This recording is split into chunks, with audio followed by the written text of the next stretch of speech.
with your host, Big Body, Bro Body, and your boy, Wanted T.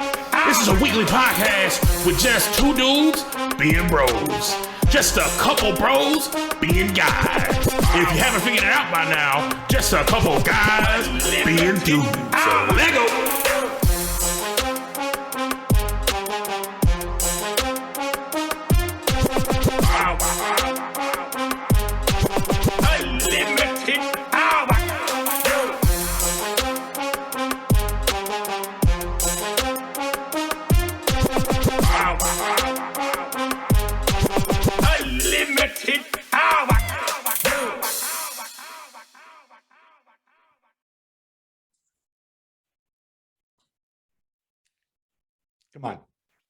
Come on.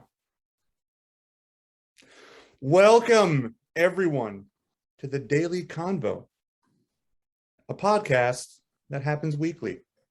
Thank you for joining us today. I am your host with the most.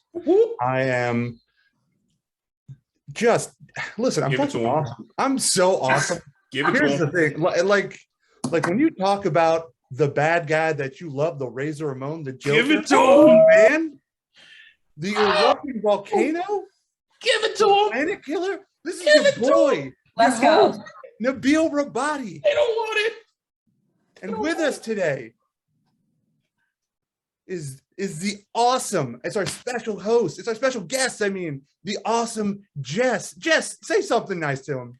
Oh, hey, everybody. So glad to be here. That was fucking enlightening. That was enlightening. Let's go, Daily Convo. I also love the bro. I really felt like I was being called out there. The show for bros. I'm really in it now. And you're a bro. And then you're a bro. I'm a bro. That's right. Then, welcome to the club. And then we have Juan. So yeah, Juan. Last but not least. Okay, all right. I'm gonna take a pause here for a second, dude. Okay, I don't know how many countless meetings we've had between management, C-level execs, our sponsors. Literally everyone involved in this show. We've sat you down and talked about how these intros are supposed to go. Yeah. We have a script written out for you. Everybody has this elaborate title. But yet, every time we get to this point where you introduce me, it just comes to like a wet blanket. We just kind of just like limp noodle this thing. We just don't even I think it sounded great. I think you killed it. Yeah. No, we did not. You were in these meetings. Six Savage mode. This show isn't about you, okay? You're being selfish. Grow up. Like, seriously, you're 40 years old, bro. Like, act like it. Shit, man. All you ever want to do is complain about how you're introduced. Dude, you're ruining everyone's time. We just lost subscribers. Yeah, man. Because of you. Get with the program. Jess, you're in. Vibes only, Juan. Wow. Positive vibes only. Wow. Yes, you're in. I just got replaced on my own show. Unbelievable. Yeah. It's no longer the bro show. You know what I mean? It's it's more than just a bro inclusive. show. It's more than just a bro show. It's a bro show. It's a bro show. We paid a lot of money in marketing. We're just yeah. The bro show is kind of our thing, and yeah. Well, if Juan's out, I guess I could be a bro, but all inclusive. Bro, what's up, bro? Yeah. The all inclusive show. Welcome, everyone. We appreciate you guys being here with us today. If you've noticed, we got a little female touch around the house. Look at that. Right here. Gotta love it. It's important. We want to introduce you the illustrious Jess. She's our female correspondent who is actually widely regarded and heralded in the industry. Now, I agree. We're going to run off some things that she's done. So Jess has invented not texting, but the bubble that you get when you preview a text. She invented that bubble, the outline. Yeah, one of my personal best. Yeah. Some of the other things that she was the first person, and so far the only person, right, man and woman, to have seen John Cena. It's nuts. Really great guy. She had her first quinceañera at the age of 12. Yes. Believe it or not. Which is mind-blowing, actually. It's fucking crazy. She's actually... It's only one thing. It's one part of it. What is it, 15? I'm an early bloomer. Yeah, I'm going to be honest with you. There's a lot of things about your career that just kind of like blows my mind. And one above all is, unbeknownst to a lot of people, she is a 4-time Grammy award winner for the Song of the Year in the polka category. Big polka artist she is. She's huge with the Norwegians. I'm super humble about it though. Yeah, you've never know. I'm back-to-back karate champion.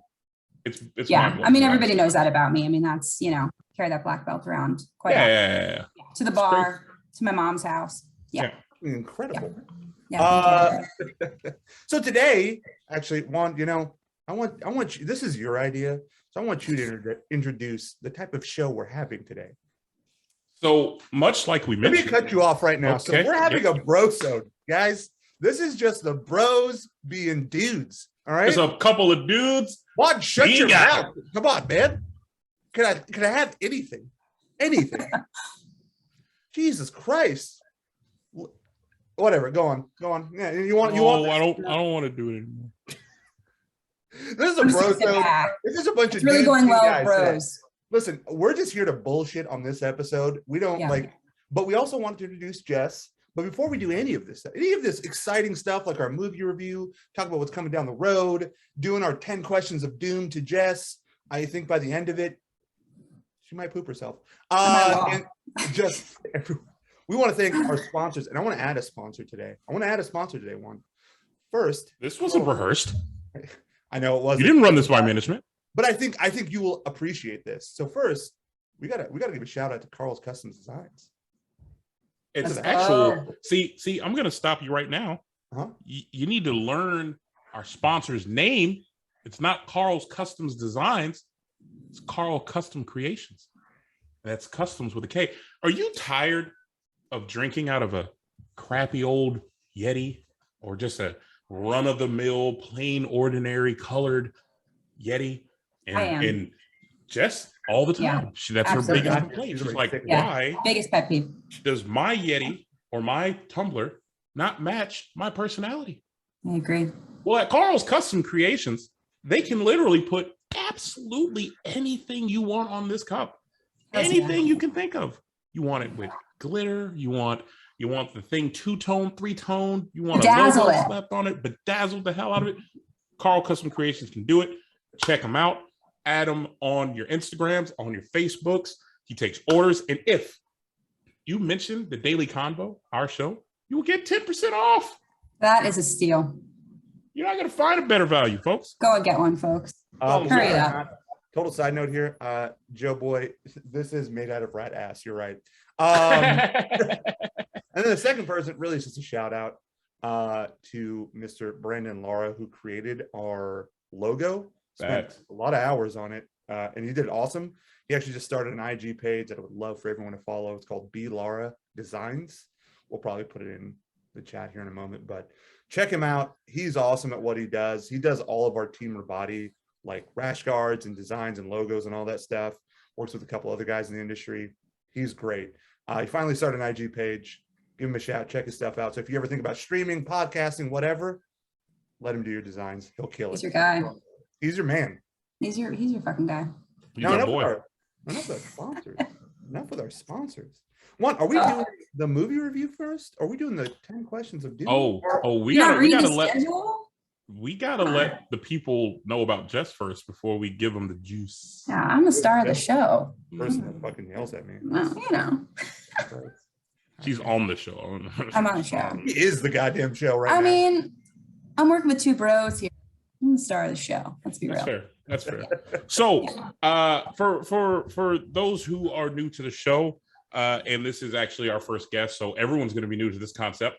Every guest we bring on, we are going to run them through the 10-question gauntlet, 10 questions of doom, the 10 questions to make them hate their lives, love their lives, cry a little bit, love a little bit, all that jazz. That's what we're about to do. We're going to run through and let y'all understand who Jess is, and from her own mouth, and not some made up shit that we tell. Because we'll tell you the truth. She's gonna lie to you. We're gonna tell you stuff like she used to be an ambassador. I want some to Grammys. a third world country. You know what I'm saying? Grammy Award winner, former neurosurgeon.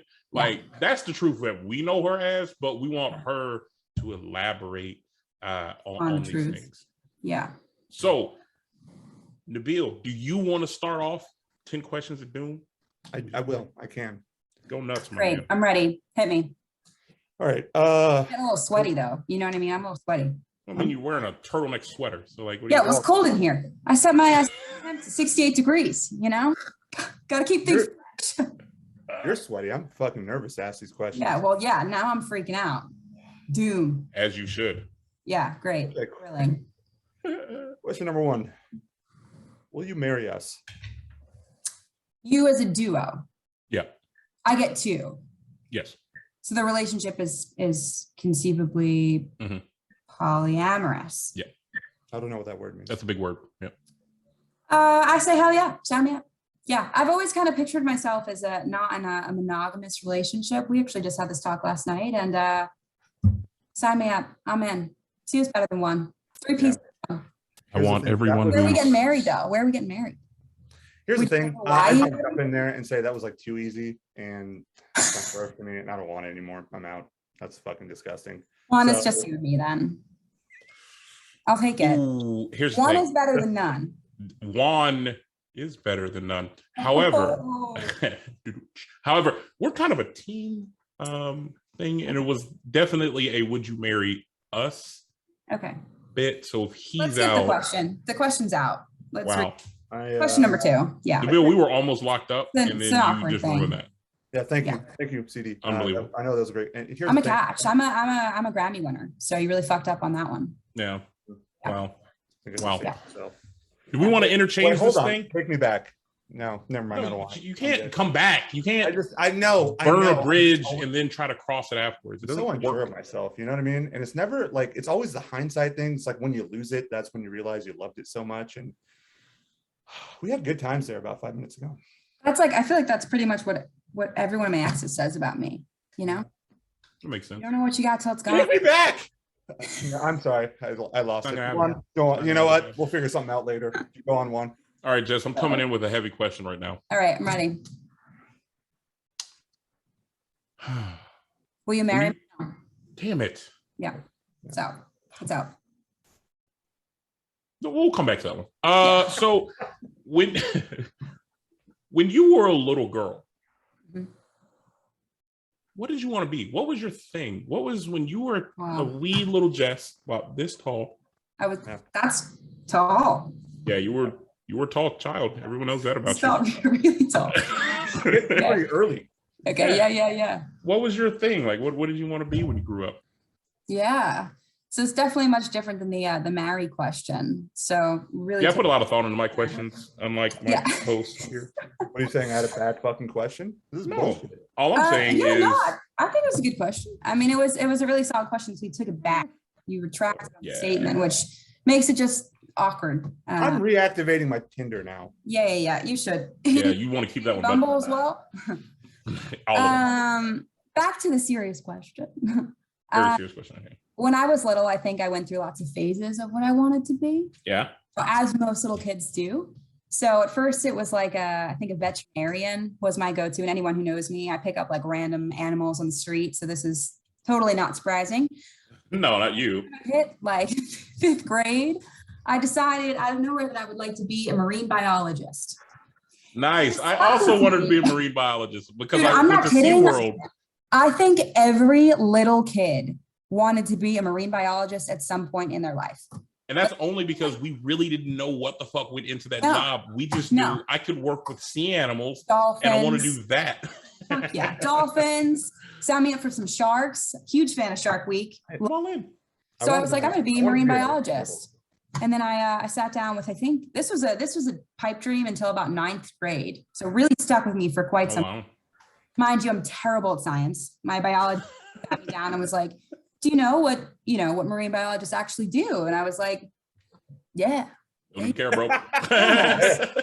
You know, they're like, they hang out with the animals, study animals, they maybe take some notes, tag them. So- That's not really how it works. How do you address sea animals as far as their pronouns? You gotta have to take what they want, right? Like it's what they tell you. I agree. It's their choice. It's fair game. If I get a dolphin coming up to me and they're like, hey, I refer to myself as a them, then that's what they get, I mean, Yeah. it's all up to them, personal preference, right? Also now sign me up on a list of things that I am really great at. Dr. Doolittle as well. I can speak to dolphins now. So yeah. The list continues. Yeah. You never cease to amaze. Know all their pronouns. So just come to me if you're wondering what your daily starfish likes to be. Do they also believe in astrology? Is that a common misconception or? You have to call them and ask. Sure, Yeah. Let me just phone in real quick. Yeah. When I was a child, I wanted to be a Ninja Turtle. Next question. I've never seen that, by the way. I've never seen Ninja Turtles. That's my favorite movie. Wow. Yeah. Last night, the first Ninja Yeah. Turtles favorite movie. Wow. I couldn't even name, I think we did this a few weeks ago. I can't name, what is there, 4 of them? What is one Michelangelo? There you go, famous painters. Uh-huh. Famous painters. I think one time I tried to say that Da Vinci was one. It's his first name. Yeah. No, Da Vinci is his No, last name. Michelangelo that's it. Leonardo. Come on. All right. Leonardo. Okay, yeah. See, that's where I got it from. That We're makes a lot halfway of there. sense. Leonardo da Vinci. Yeah. And I think I may have confused like a Power Ranger with a Ninja Turtle at one point. Yeah. One of the Ninja Turtles is Red Ranger. So what is Makes sense. so Nabil, you'll answer this question because I'm blanking on it now. Who's the painter of Raphael? De La Ghetto. Yeah. Did not know that. Him. Mm-hmm. That was a solid reference for you. I want you. You're very I'll let in on cultured. that one. I'm Very impressed. cultured. I'm impressed you are single. So, all right, so go ahead and with Nabil with your second question. He's deleting his Hinge. Don't be rude. He's going through some I did shit. delete my Hinge. Just a fucking weird app. Anyway, if I wanted to get to know Jess, what book or audiobook, because I'm a huge audiobook person, would I need to get to help me understand you? Yeah, first of all, audiobooks. I don't hate on people that like them, but I feel like it's like such a traditional thing. Like you sit down, put a candle on, grab a glass of wine, physically hold your book. That's such a girl response. It makes me feel 10 times more intelligent when I'm holding something. I respect, here's the thing. I respect people that can sit there and read. Like my brain is so fucking scatterbrained that like I'll read the same line over and over again and just not remember what I'm reading. And it's not until I'm in a car where I'm strapped in and have nothing to do but to listen is why I do audiobooks, because I'm like ADD, as you can tell. Okay, so I can't focus on the words. Clearly you're judging people for their mental disability. No, not at all. I support you. If that's what works for you, I'm all about it, buddy. I'm all about it. Thanks. The support. So I'm a traditional book reader. Okay. Snuggle in with maybe like a romantic novel of sorts. But if there was I feel like there's no book that like really describes me, because I'm not like not really a character in my own story, I would say, Right. lead person in my own story. But I have read some really great ones. Sweet Bitter is a really good one. Probably not a book that you guys would even sit down and read. I could be wrong. But that's about Nabil's a big romance guy. It's not, so it's not just it's like a coming of age novel almost. It's about this girl who moves to New York City. She's probably, I think, in her 20s somewhere. She gets involved in this like love triangle, works at this restaurant, and she's just like kind of figuring out who she is. Don't want to give away all the details, obviously, because would love you guys to read it. Yeah, Nabil's a big coming of age guy. You gotta love it. Sisterhood of the Traveling Pants, also coming of age. God damn. My pants travel all the time, so so I have a lot in common. Yeah, a lot to relate to. But it's a good book, and I think I moved obviously here from New York to Austin on my own. Made friends, had a few love triangles. Now, when you say on your own, that technically means by yourself, right? It does mean by yourself. Okay. That's really good. See, you're very okay. you're on top of it. You don't need to read. Gentlemen, You're this intelligent. is how you dialogue. Reading. Yeah. Okay. Yeah. Gentlemen, this is how you dialogue with women. Like Yes. here's Understanding. Okay, you want to get to Listening. know them, right? Great. Like that, Jess, your name is technically short for Jessica. Oh my God. How did you freaking know that? See, I was off. I was wrong. This I was is what wrong. I'm You were looking right. for in a guy. Yeah. I mean, just a little understanding, getting to know me. See? My full name is Jessica. And Jess, Thank you so much for asking. correct me if I'm wrong. Yeah. That sweater is red. You actually are wrong. Yeah. Oh, see? And here's the thing: it's It's- okay to be wrong, but It is orange, but I appreciate the communication. So stupid. I blow these things all the time. Now, Here's here's another question, Jess. This is not part of our questions. Jess, you have a driver's license, correct? Oh yeah, that's a good one. It is a good one. At the current moment, no. Huh. Okay. But you could get a driver's license, correct? Someone has recently stolen my wallet. Very interesting scenario. I was in an emergency room and did you go to Florida? That's so interesting. You were there at the emergency room. Left my purse to go to the restroom and my wallet was gone after that. So currently I do not have a driver's license. I do have an expired passport though, and that has been incredibly effective getting into the bars. So security is really big here in Austin for those who are not. So what that means, guys, is that women can also get driver's license. So it's legal, right? That's correct. Yeah. Wow, we're gonna. Women can do things now, boys. See, they can do things. This is how it works.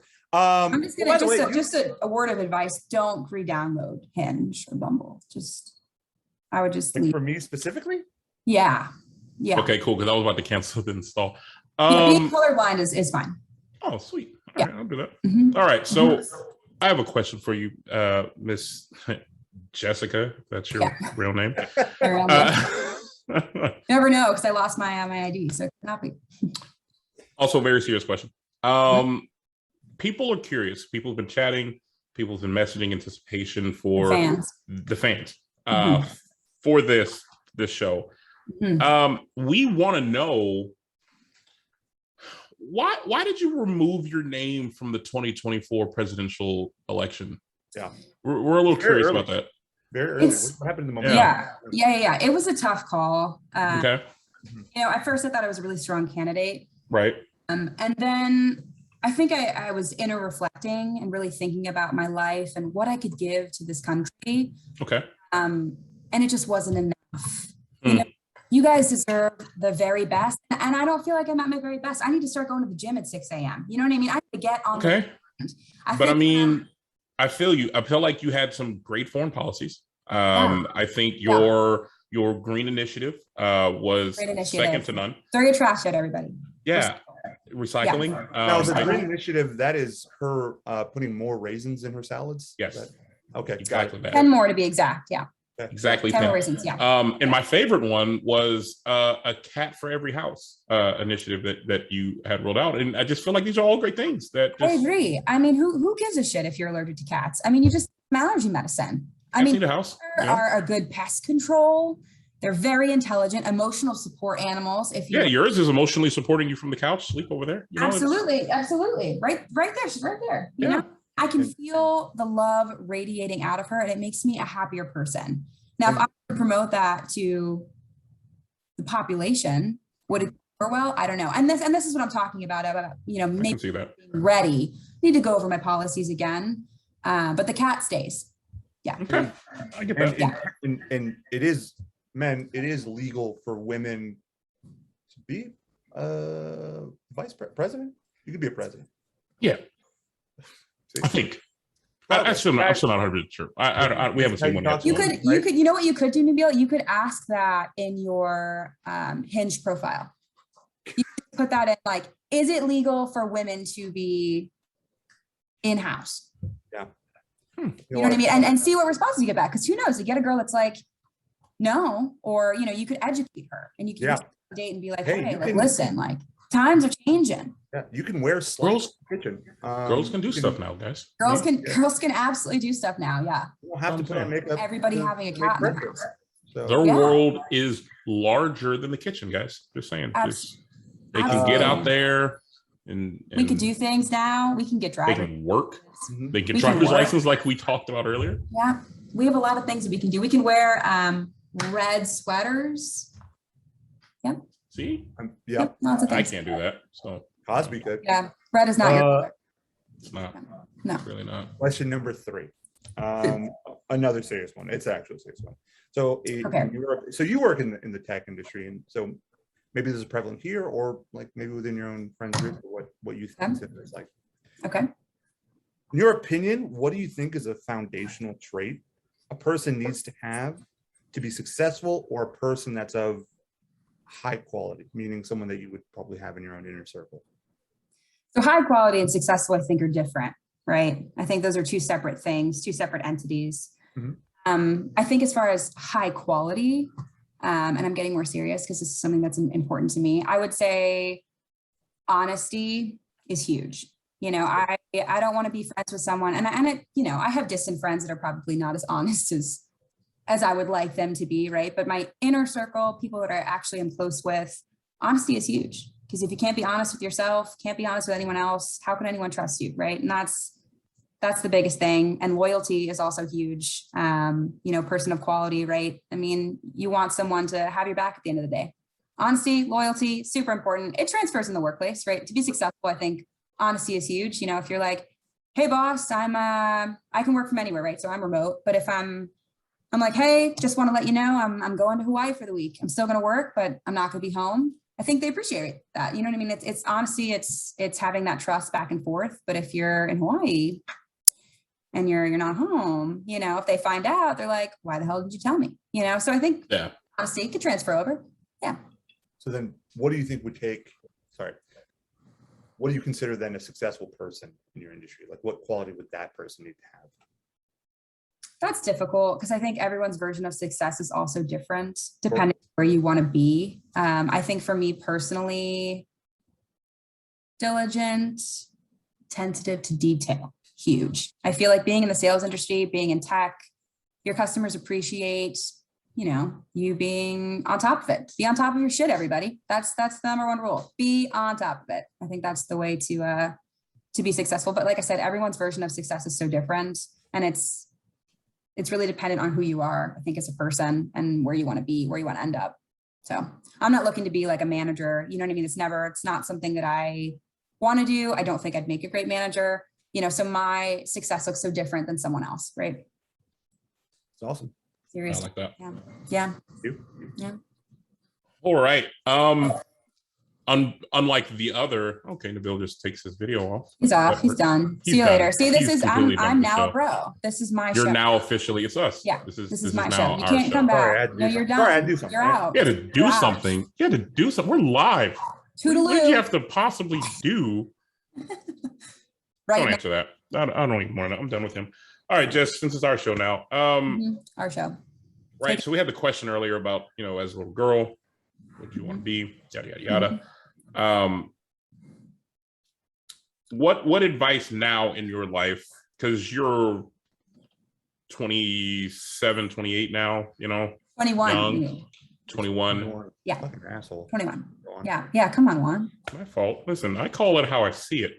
Bro, you're ruining the brosode. Rude.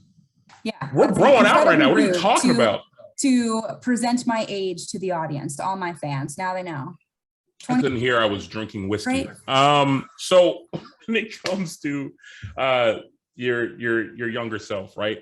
Yeah. What advice would you give your younger self from all your experiences you've gone through life at this point? What would you give your younger self to either do something different, do something better? What would you tell yourself? Yeah. So it's like obviously cliche, right? I mean, you hear everybody say this, but I wouldn't change anything, any mistakes I've made, anything I've said, any way that I've acted, just because it's brought me here to this point. And I can't say that my happiest version of myself, but I'm exactly where I'm supposed to be, you know? Right. But if I were to talk to, let's say, like 16-year-old Jess, or even honestly, even like 25-year-old Jess, the 3 years make a huge difference. I'm 25, then 28 now. Yeah. I would say just listen to your gut. I think that's a huge thing that sometimes we overlook, you know, that can go for relationships, friendships, jobs. You know, I think looking back on it, if I had listened to myself just a little bit more, I would have avoided some situations, right? Some relationships, some whatever it may be. And not that I regret them. I absolutely don't. But I think you have this feeling, right? This gut instinct. And sometimes you choose not to listen to it because you're like, I could be freaking wrong. You know, maybe I'm wrong here. You know what I mean? Maybe this person will be not what I think they actually are, or maybe this job, you know, is going to be great. If I had listened to myself a little more, I might be ahead of where I'm at right now. Yeah. But again, can't change anything. I like where I'm at. You know, that's I found the concept of like listening to your gut as like, are you listening to the right judgment, or are you listening to doubt? So that is always a thing that I always have to like toy with, as far as like when I'm taking a chance with people, right, with new adventures. Right.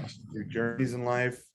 So that one's like, it's always a hindsight thing to say, well, listen to your gut, in my opinion, but it's the experience that comes with it that really makes listening to that intuition more, I don't know, what's the word, more legitimate.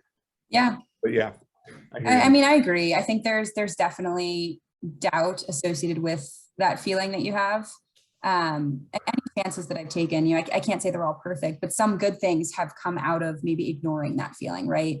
And I think it's important to distinguish the difference between fear and doubt, or, you know, that there's a line, you know, I think scared of, and maybe there's a reason to be doubtful. Sure. So I think it's important, and that comes with age too, right? I was gonna say age, and the funny thing is, I feel like failure. Yeah, absolutely. The more you fail, the more you actually can learn. And in my opinion, I've learned way more from a loss and a failure in my life than a win. Yeah.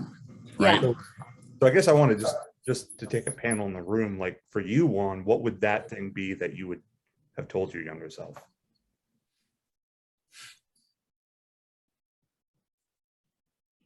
I think I would have told my younger self, honestly, to trust people a little earlier. Mm-hmm. Growing up, I guess I could probably even go as a byproduct of being an only child. My trust circle was very small. Yeah. And there were a lot of relationships I never invested in. There were a lot of relationships I intentionally didn't give a shit about, because I always had the mindset was, I can do this shit on my own. Like I'm been on my own. It's been me as a kid. I grew up in a house by myself. I didn't have any brothers and sisters. So like, if you didn't like me, or if I didn't trust this situation, like, I'm not investing in you, fuck off. I don't need you. So I think earlier on in my life, like, I definitely learned that lesson now, but like, I would have definitely have beat that into my head as a younger kid to hopefully have made that journey a little easier. And chat, feel free to chime in, by the way. Sorry, Jess. Yeah. I think it's interesting though that you would talk to your younger self and mention trust, because I feel like trust gets harder, honestly, as you get older, because you weather a lot more experiences where trust is broken. Mm-hmm. I think it's a good mentality to have. It's funny you bring that up, because I feel like for me, trust isn't so much harder that I'm older. It almost becomes easier because there's an expectation that if it's almost like a checklist. If early on you can't meet XYZ expectation, then I can't trust you. Now, that doesn't mean I can't have a relationship with you. Doesn't mean I can't have you around, because there's a differentiation between my trust in considering you somebody who's here versus somebody who's on the outside. Now, what sucks is the few moments that when I have somebody who's in this breaks that trust because they checked all the boxes early on, right? That hurts. But like, that's something for our relationship episode. But to that point is, trust now just becomes you got it or you don't, but I can treat you different even if I don't trust you. I can still hang out with you. I can still have a drink with you. I can still play with, we can go to concerts. We can do shit together. But I keep you at the distance. There's only so much shit I'm going to tell you because you haven't earned that right, because I don't trust you. So you're going to you're not X-naying them out of your life. Exactly. You're not bringing them close because you don't feel like you can. You're just segmented off. Keeping them at a distance. Exactly. You know that you can't trust them. So it's more about like the knowledge. Yeah. Knowledge of who to trust, going with you, trusting your gut, right? On who and who not to. Yeah. No, 100%. That's interesting. I feel like I was way more trusting as a kid. Like if there was like some man in a white van and he was like, candy, I'd be like, hell yeah, candy. You know what I mean? And now, I still get in vans with candy. That's all I'm saying. You got a Snickers. I mean, yeah, you got an ice pop. I'm in. Say less, bruh. Yeah, I get a cheat day. I'm getting that van. I'm in it. I'm in it. Yeah, I'm in it. I love it. What's up, Mary? What's up, Cecil? What's up, Chris? Just run down everybody in here. Hey, Tom's up in this piece. Tom, don't. How is the shit is? Because I don't want to fuck it up. Don't make fun of me. That's right. Why do I've been friends with him on like all forms of Xbox and stuff. And yet we always make fun of him. Always make fun of him. Who's Tom? Tom is our like PlayStation buddy, and also our friend from like up north. He lives up close to Nabil. but like he was a drinking buddy from way back. He's actually at an event right now watching the show on his phone, hopefully loud, so everybody at the event. Dedication. Yeah, play it really loud. I'm trying to get famous. You know what I mean? Like, play me up. Like, I want to be like, girls gotta eat. And Mary is accurate. Mary is definitely jumping in the damn car. Oh shit! Shelly. What else, Shelly? Hey, Shelly. Her name is not Shelly. Shelly.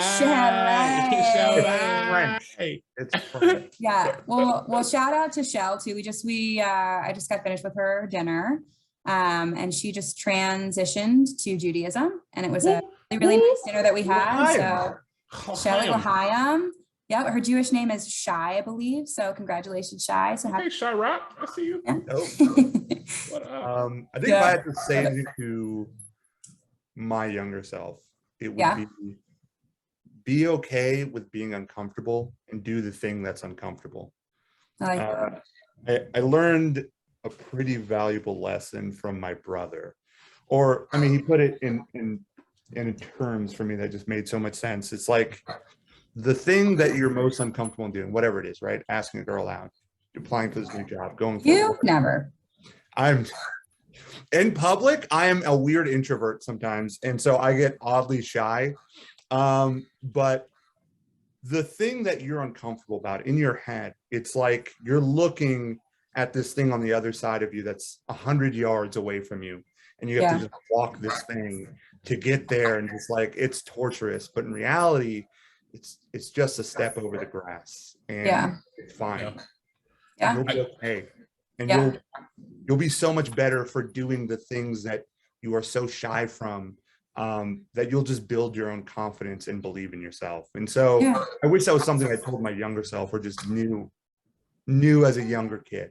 But again, that comes with age as well, right? These are all signs of maturity, right? And knowing yourself and knowing what's okay and the boundaries of life. You know, I think that's stuff that we learned as we mature. You know, we're still learning, you know? Yeah. I want to ask the question that Mary proposed in the chat here.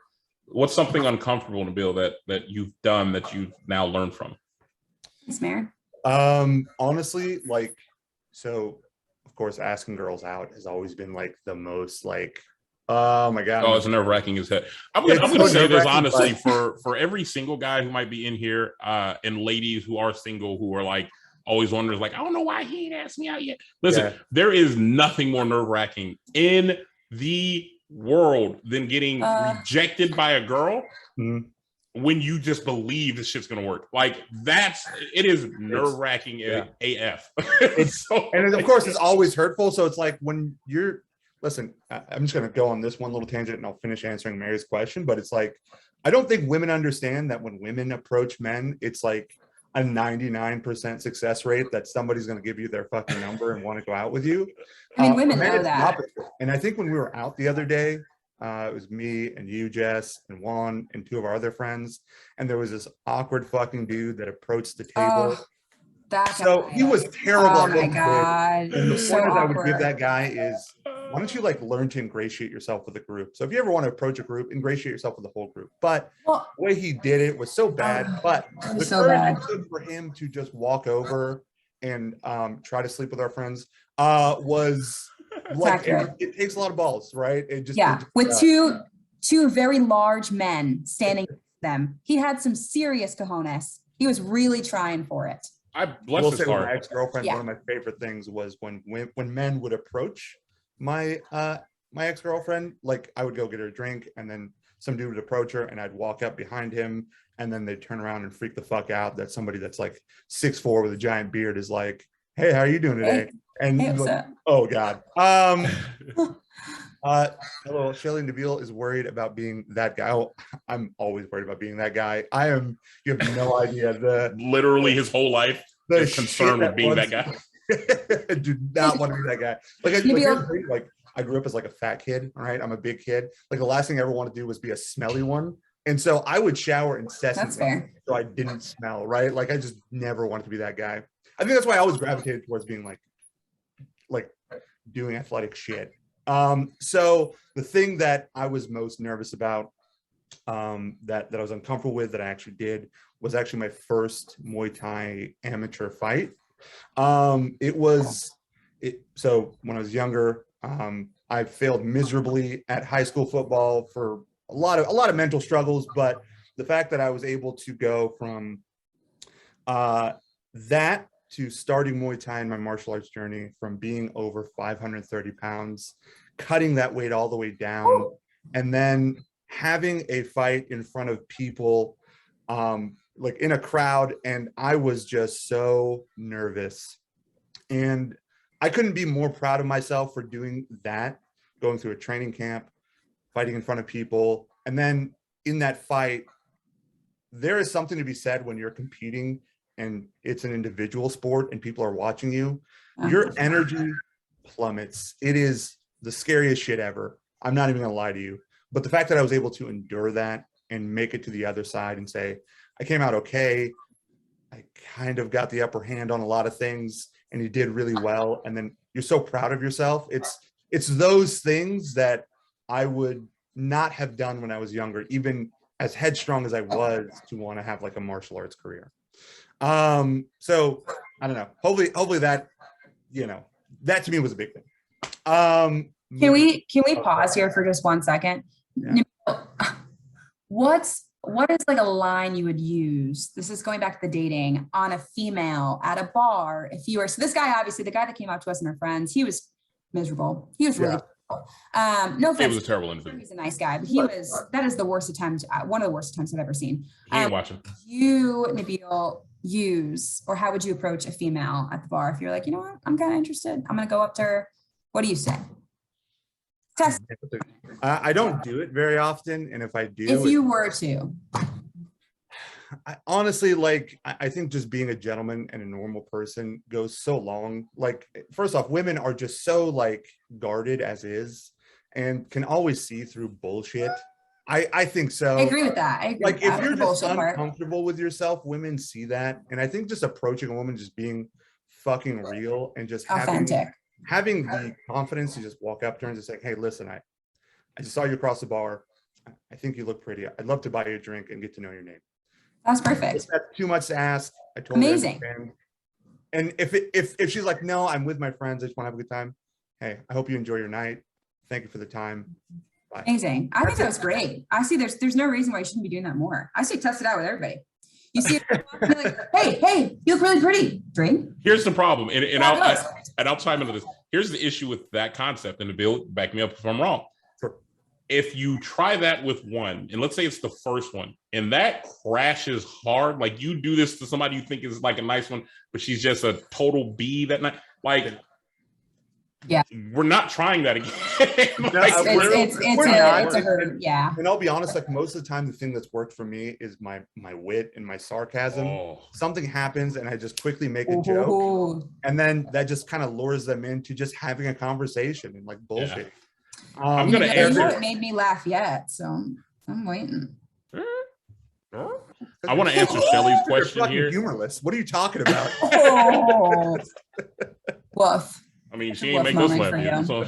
Yeah, no more female advice for you. You're out. What are you talking about? I'm not helping you. Yeah. So Shelly's question was, how do you think dating apps have affected like the rejection experience? And I'm going to say this, Shelly, because this is a soapbox that I've been on for quite a while. Nabil has heard this from me a few times. Dating apps have absolutely ruined dating in every aspect known to man. Yeah. And here's my reasoning why. Dating apps have pandered to the later or the later millennial Gen Z. I think that's the next generation that's after us, whatever the hell it's called. The Vine creation, TikTok-esque of really quick, now let's go, get to the point, move on. So when you think about like dating apps and the insanity that happens in a dating app, I have to look at the best pictures that this person could possibly present of themselves, whether it is factual or not. I have to read whatever witty thing they have decided to write about themselves, whether it just be a humorous thing or actual factual statements. From just this face value, decide, I like you, swipe. You're one of many that I have swiped on because I think you might be one of many that I want to have a conversation with. And then you start talking to them.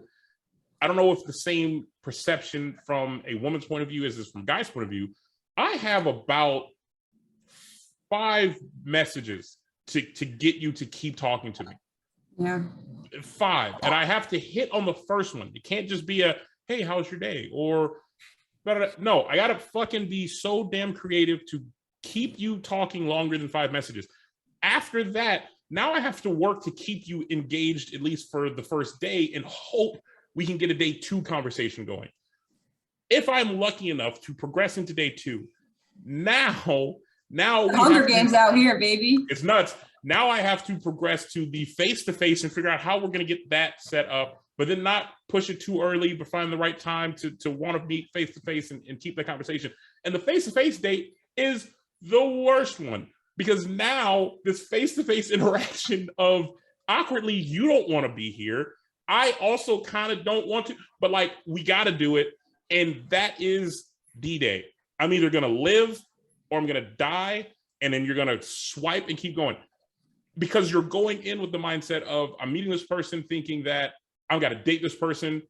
Is this the person that I'm going to spend the rest of my life with? Is this the person that I'm going to have either, whether it just be sex, casual sex is what you're into for? Like, all of that has to be decided on that first meet and greet. And if they don't check any box, any tiny slight red flag, they could have had an off day. It might not just be their shit. Wiped off. Never to be spoken to ever again. That's insane. So don't you feel like that's kind of dating in a nutshell, though? That is kind of dating. It's dating. Obviously, the apps give you a platform, right? And so think about I've never dated anyone off an app. Think about if you didn't have an app. Think about right, which I have met all of my partners off of an app. Have not met them on an app. And when you've met them, you've probably met them out somewhere. You sparked a decent conversation that lasted enough to where, like, I'll give you my number, we'll keep talking. And you gradually have met over a mutual interest. Yep. You've either met somewhere where you already have something in common because you're at this space, whether it would be, I like to dance, and you're at a play, you like to go out, we've met there.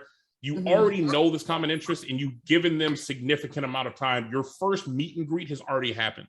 The problem the problem with social dating is you're dead. You can die before you meet this person. Your text game as a guy might not be on par because you're just not a texter. I like to talk on the phone. Same with girls. Some girls like to talk on the phone. So might do better face to face. So many, I feel, potential good guys could have died, and girls, same bit, died before they even get the face to face because their text game or whatever is just not. I think there's something to also be said in a couple factors. One, listen, this isn't to shit on anything, right? But I think for a guy, correct me if I'm wrong, Juan, but 3 matches, how long does it take for you to get 3 matches? Wow. Like 3 women.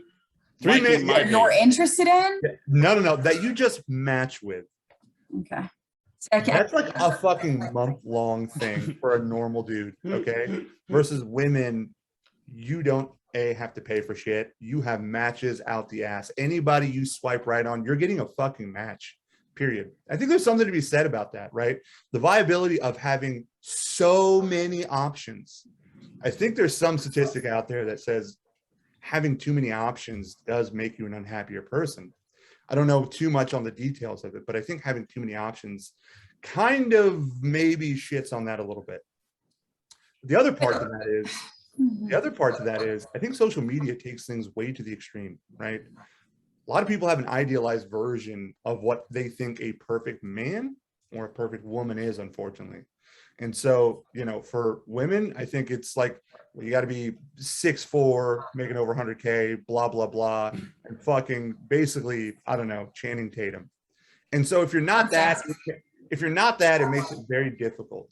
And I think the way you approach things in regards to, well, I've met people through mutual interest, ideally, that's kind of the right way to do it, right? Because it's organic. Versus just like swiping, meeting someone kind of charming, selling you the same bullshit, you sleep with them, and then realize like they were just there to just like fucking get laid, right? And then it makes it easy for you to just say fuck off because I can go back to swipe. But especially for a way you can deactivate your social dating.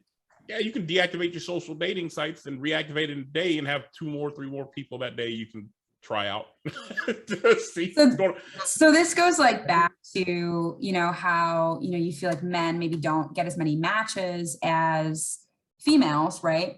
But do you feel like it's evened out? Because I feel like at the bar, there's not a lot of females that'll go up to a guy and be like, hey, can I have your number? I have done it. But they should. They absolutely should. But guys do it a lot more, which creates more options. So I feel like in this sense, right, females maybe are getting more matches, but we're not out in the wild asking men for their numbers. Like you guys from most of my experiences, I've seen a lot of men ask for females' numbers. They have a lot more options. They're out there making moves. They get a lot more matches in public. So maybe we get more swipes, but you guys are out there killing it in the jungle. You know what I mean? Like that's a valid argument. I'll also say, you know, male lions who hunt are unsuccessful 60% of their hunts. You cannot, well, that's because females are hunters. Yeah. When somebody's approached you, by the way, to get your number, do you know how many women he's probably approached? And like, it's 9 out of 10 have probably said no to this dude. But there are success rates with that, though. In person, it's more successful. Sure.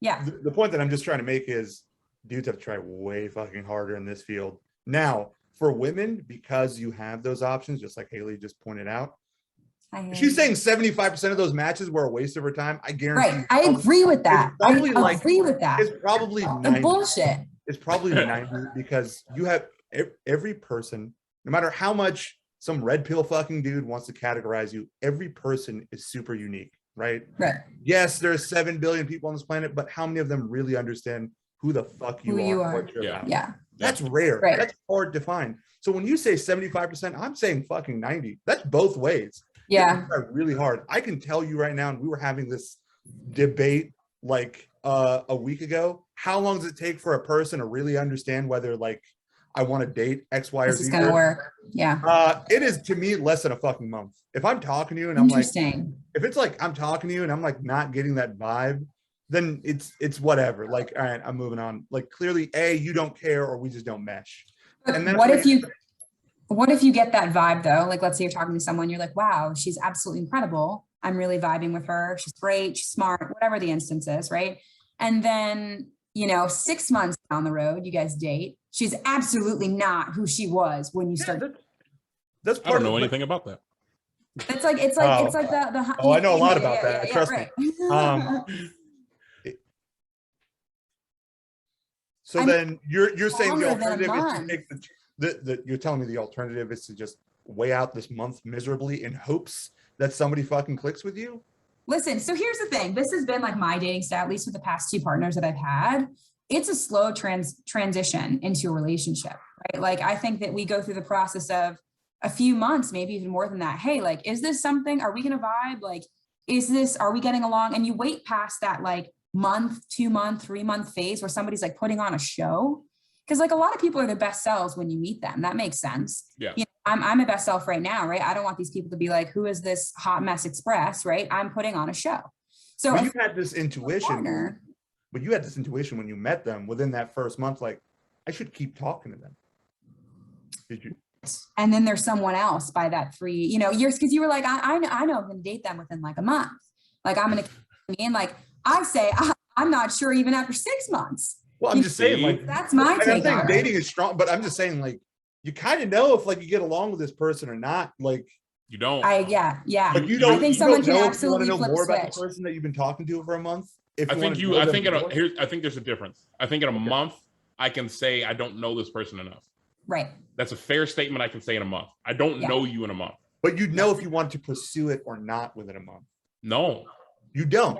No, because I don't know you. I don't know you in a month. Right. I don't know you. I need to know. Say, there's a clear difference, and maybe this is just to me, and people chime in. I can in a month.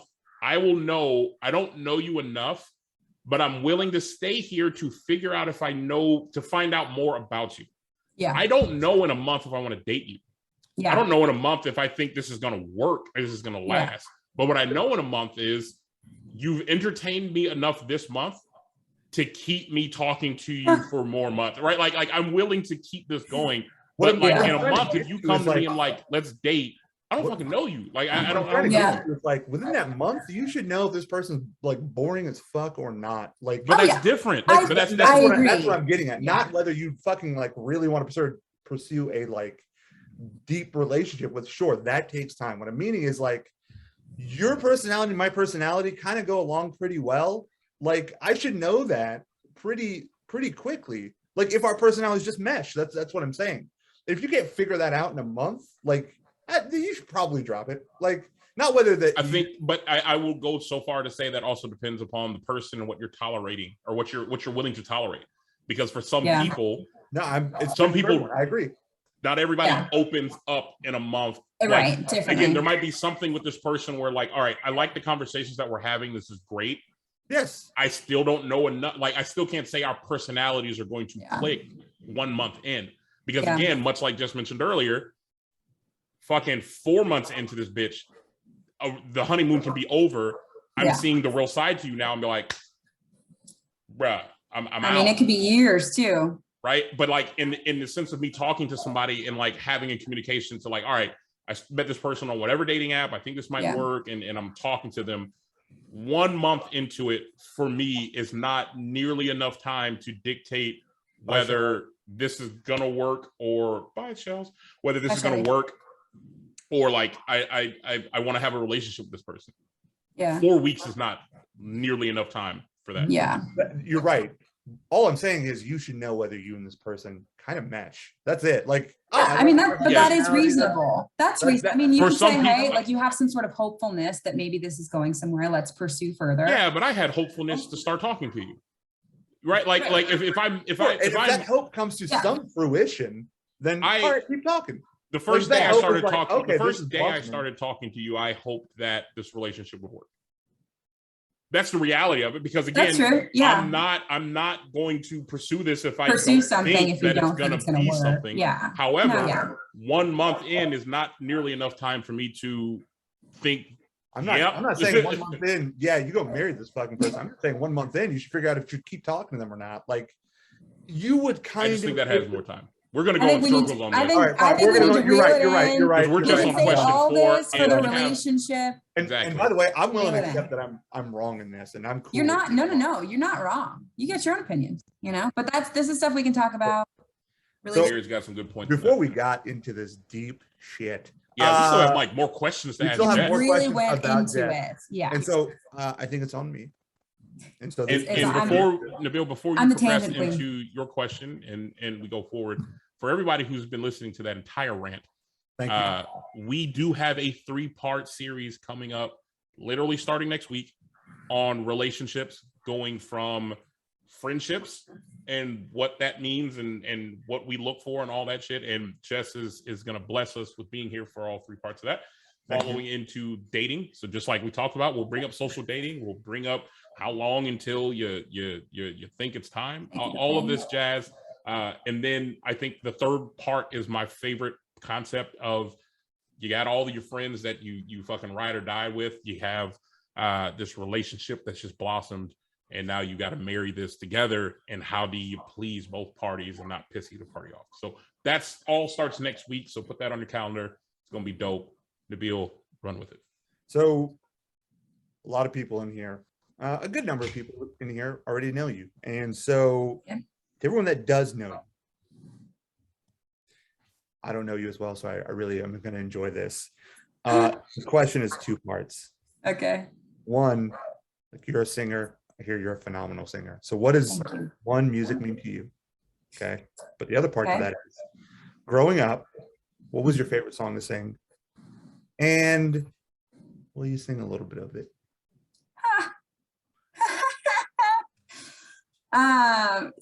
Yeah, that's the real joke here. So to answer your first part, music has always been, and it goes in waves. And Juan is also, he loves music. He sings really well. Great performer.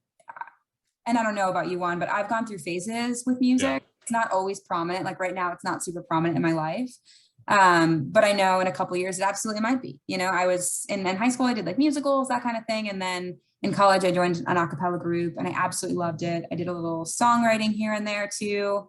But I think music for me is what feelings are like. You know, I feel like music expression, right? Like music is what feelings are. You know, every time I sing a song, and I don't write my own songs normally, but every time I, you know, pick up my guitar, pick up my keyboard, and I decide to play a cover of something, I'm playing it because I feel that way, you know. And I feel like you can relate to music, you live through music, and you feel music. And I think everybody has their niche. Everybody has something that they use as a way to, you know, release tension or stress or whatever it is. Could be running, you know, could be playing pickleball. Also love it. Whatever it is, yeah, I think music is that for me. So, and then to answer part two, when I was little, I had a terrible memory, really bad. And it still stands true today. Really, really bad memory.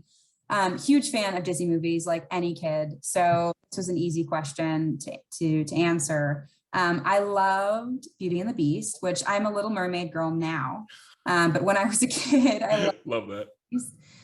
Belle was my dream girl. And I used to sing, rightfully so, Beauty and the Beast, but only those 4 words. I didn't know the rest of it. So it was literally Beauty and the Beast. And my mom, this is actually recently had this conversation. She was like, I was going to freaking kill you. She's like, all you would sing all day long. Like, she was like, you'd run around like your pink nightgown. I'd have like my cat at the time, his first cat we ever had, his name was Caesar, big fluffy gray cat. I'd drag him in my arm, pink nightgown, like flowing behind me. And I would just be like screaming like, Beauty and the Beast. Like, did not know, like there was no tone to it. It was just like, we're going rogue, baby. I will not be singing that today.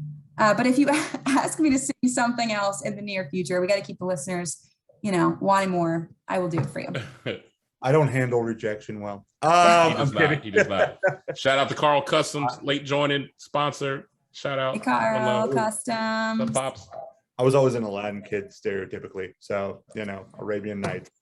Arabian They're Nights. just like Arabian Days. They're hotter than hot. That's disgusting. That's the worst part of a night. Jesus Christ. It really is. There's nothing night. worse than trying to go downtown in Austin, by the way, wearing something nice and fucking sweating. In the Sweating summer right when it's through fucking 98 Oh degrees. my I was God. like, So bad. Now imagine that with like a bunch of makeup caked on your face. wouldn't know. You literally, I it's like you got rained on and your makeup is like down your, you know, to your left cheek, and you're like, what the hell happened to me? You look like you're Walked out of a trash can and You look like you're mid-transition Heath Ledger from the Joker. Yeah. Absolutely. Why You want to know how I got these That's scars? it. Where I got these running makeup. You know how my eyeliner's running? I feel All like right, my Jess. hair, honestly, I could be a good Joker. I feel like my hair, like it looks You could. There's your Halloween costume. Get some green in it, you know, and then not the most attractive thing, but yeah, I mean, Has been Fine. a female Joker. So I mean, yeah, they do have those costumes. Like I'm still mad you haven't done Harley Quinn. That's all I'm saying. I know. Well, it's like I feel like that's a typical thing. it's so It's typical. overdone, However, though, you she can know? kill it. Rise It's so above, overdone. Jess. Rise above. Wow. You're a Wonder Woman girl. Go for it. I get yeah. Wow. You're a better fucking. than the Oh, rest. and Harley doesn't have moral compasses to stand on. Fuck. She doesn't. She Fuck the doesn't. establishment. She doesn't The give a hell fuck. with government. She's all about herself. Women power. I love it. See, you don't get the message. Maybe in the next, you know, few episodes I'll come on. I'll just be dressed up. You guys get to see it. You never know. Halloween. Week. Halloween. And I'll sing Beauty and the Halloween Beast for you at the same episode. time. Halloween. Halloween episode. All right, I got a serious question, Jess. Yeah. Oh man, kind of dreading asking this one. All right. Mm. Yeah, you can't even keep a straight face. Nice try. Kid, because Yeah. Nabil's dumb face. Okay. Yeah. Get rid of that dumb face, Nabil. Fix your face, dude. Yeah, fix your- All right, fix your Jess. fucking face. Serious question here. Yeah. Hockey. What's that about? What is it? Tell me. I need to What are we know. doing As there? a general whole, like, what is it? Just what is it? What's hockey? Yeah. Talk about it. Yeah. So from my personal experience, Mhm. I've been to one hockey game. Hockey to me looks like a bunch of handsome men. Sometimes Okay. have teeth, Mm. but pretty handsome, Okay. build, maybe some nice butts in there. Okay. They just kind of get rowdy. They, you know, Okay. push each other What's really down. going on? They carry a stick and they hit these pucks into goals. It's like a kind of like soccer with a with sticks, like lacrosse kind of, you know, but you're on ice, which adds an element of difficulty, I would say, you know, but most importantly, men are very handsome. And I'd like to be able to say more about this sport, but I honestly know nothing about it. However, I did watch a documentary very recently coming home. I don't even know from Florida. I was there like a couple months ago. And I can't even remember what it was called, but it was about this guy whose father was like in the mob. And it was a really interesting documentary. His father was in the mob or like involved with the mob somehow. And he bought a hockey team. He bought a hockey team. And it was like a super successful hockey team. Yes. What were they called? Like what were they? The Trashers. Yes. Or the something Trashers. like that. It was a great documentary. I hear it's awesome. Yes. It was so good. And I learned a lot about hockey, but more about like money laundering. That's important. That's a important very to know. New York thing of you to say. So honestly, it was Nice. good. Juan, you should absolutely watch it. Yeah. I'm intrigued. I don't remember what it's called. Juan, should I ask my last two questions is back to back, or Yeah, how many questions do you have? That should have been our A lot of 4. questions. Well, you do have, yeah. Yeah. Ask your 5. I'll ask my 5. You ask your 6. Okay, fair. Okay, Jess. How long did it take you when you met me to realize that I'm actually not Ryan Gosling? Yeah, he gets that a lot. Yeah. I could absolutely see it. I think really the only thing that's maybe different is hair color. Okay. Yeah, I think I knew just because the hair color, but I mean, you do really resemble him. We should maybe even do like a side to side, like next episode, Like, a side to side pick. Yeah, and really show the audience and our fan base how similar you guys really are. yeah. I mean, I've known him for I mean, you years, could and have I been a still stunt double in accidentally The call him Notebook. Yeah. Ryan. Totally. Yeah. That was me making out with that. God, what was her name? Okay, well, no, see, you blew it. How there. are you an actor and you don't blew it even there. know If the you- people yeah, who if you acted? don't know who you're I'm not making an out with, actor. that's it. I'm actually not Ryan Gosling, right? So that's the thing. I'm not an actor. Wow. For a second, I kind of forgot.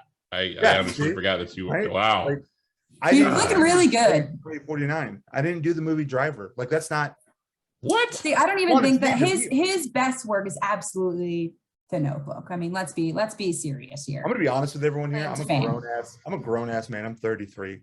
I saw the movie The Notebook. It's fucking great. It's It's fucking great. great. It is ain't seen it. great. And Rachel McAdams, oh my God, I can't talk right now. What? Did you McAdams- fuck up right there? I did. fuck How up, yeah, could I did you? fuck up. You're perfect. You are the Um, female correspondent. You just let down all women. I'm just gonna throw that out there. All Here's the the women in the world. thing. You I'm going speak to bring for all it women. back and I'm You going hear to that, ladies? compliment her she's gorgeous. Great butt. Really great. butt. female. She's great. We love her. She has a great butt. Right. Well, you would know. I would. Absolutely. Yeah, you would know. You Oh, can would maybe know. he wouldn't know. It's Adam's favorite romance movie. But honestly, it's a good, to be fair, thank you, Adam Berry, it is a great freaking movie. It is quality movie, quality book. You got to read the book first. Go into I never the learned how to read. and I have such an appreciation for Rachel McAdams. She's a great actress. So like her way more than Ryan Gosling. Listen, favorite romance movie for me, Princess Bride. Fucking great. Princess Bride. That's an Good oldie. one. It's a good Really one. showing your age on that one. I used to Old watch it when I was man. a lot. It was You old soul. You old bastard. You old man. Juan, what's your favorite romance movie?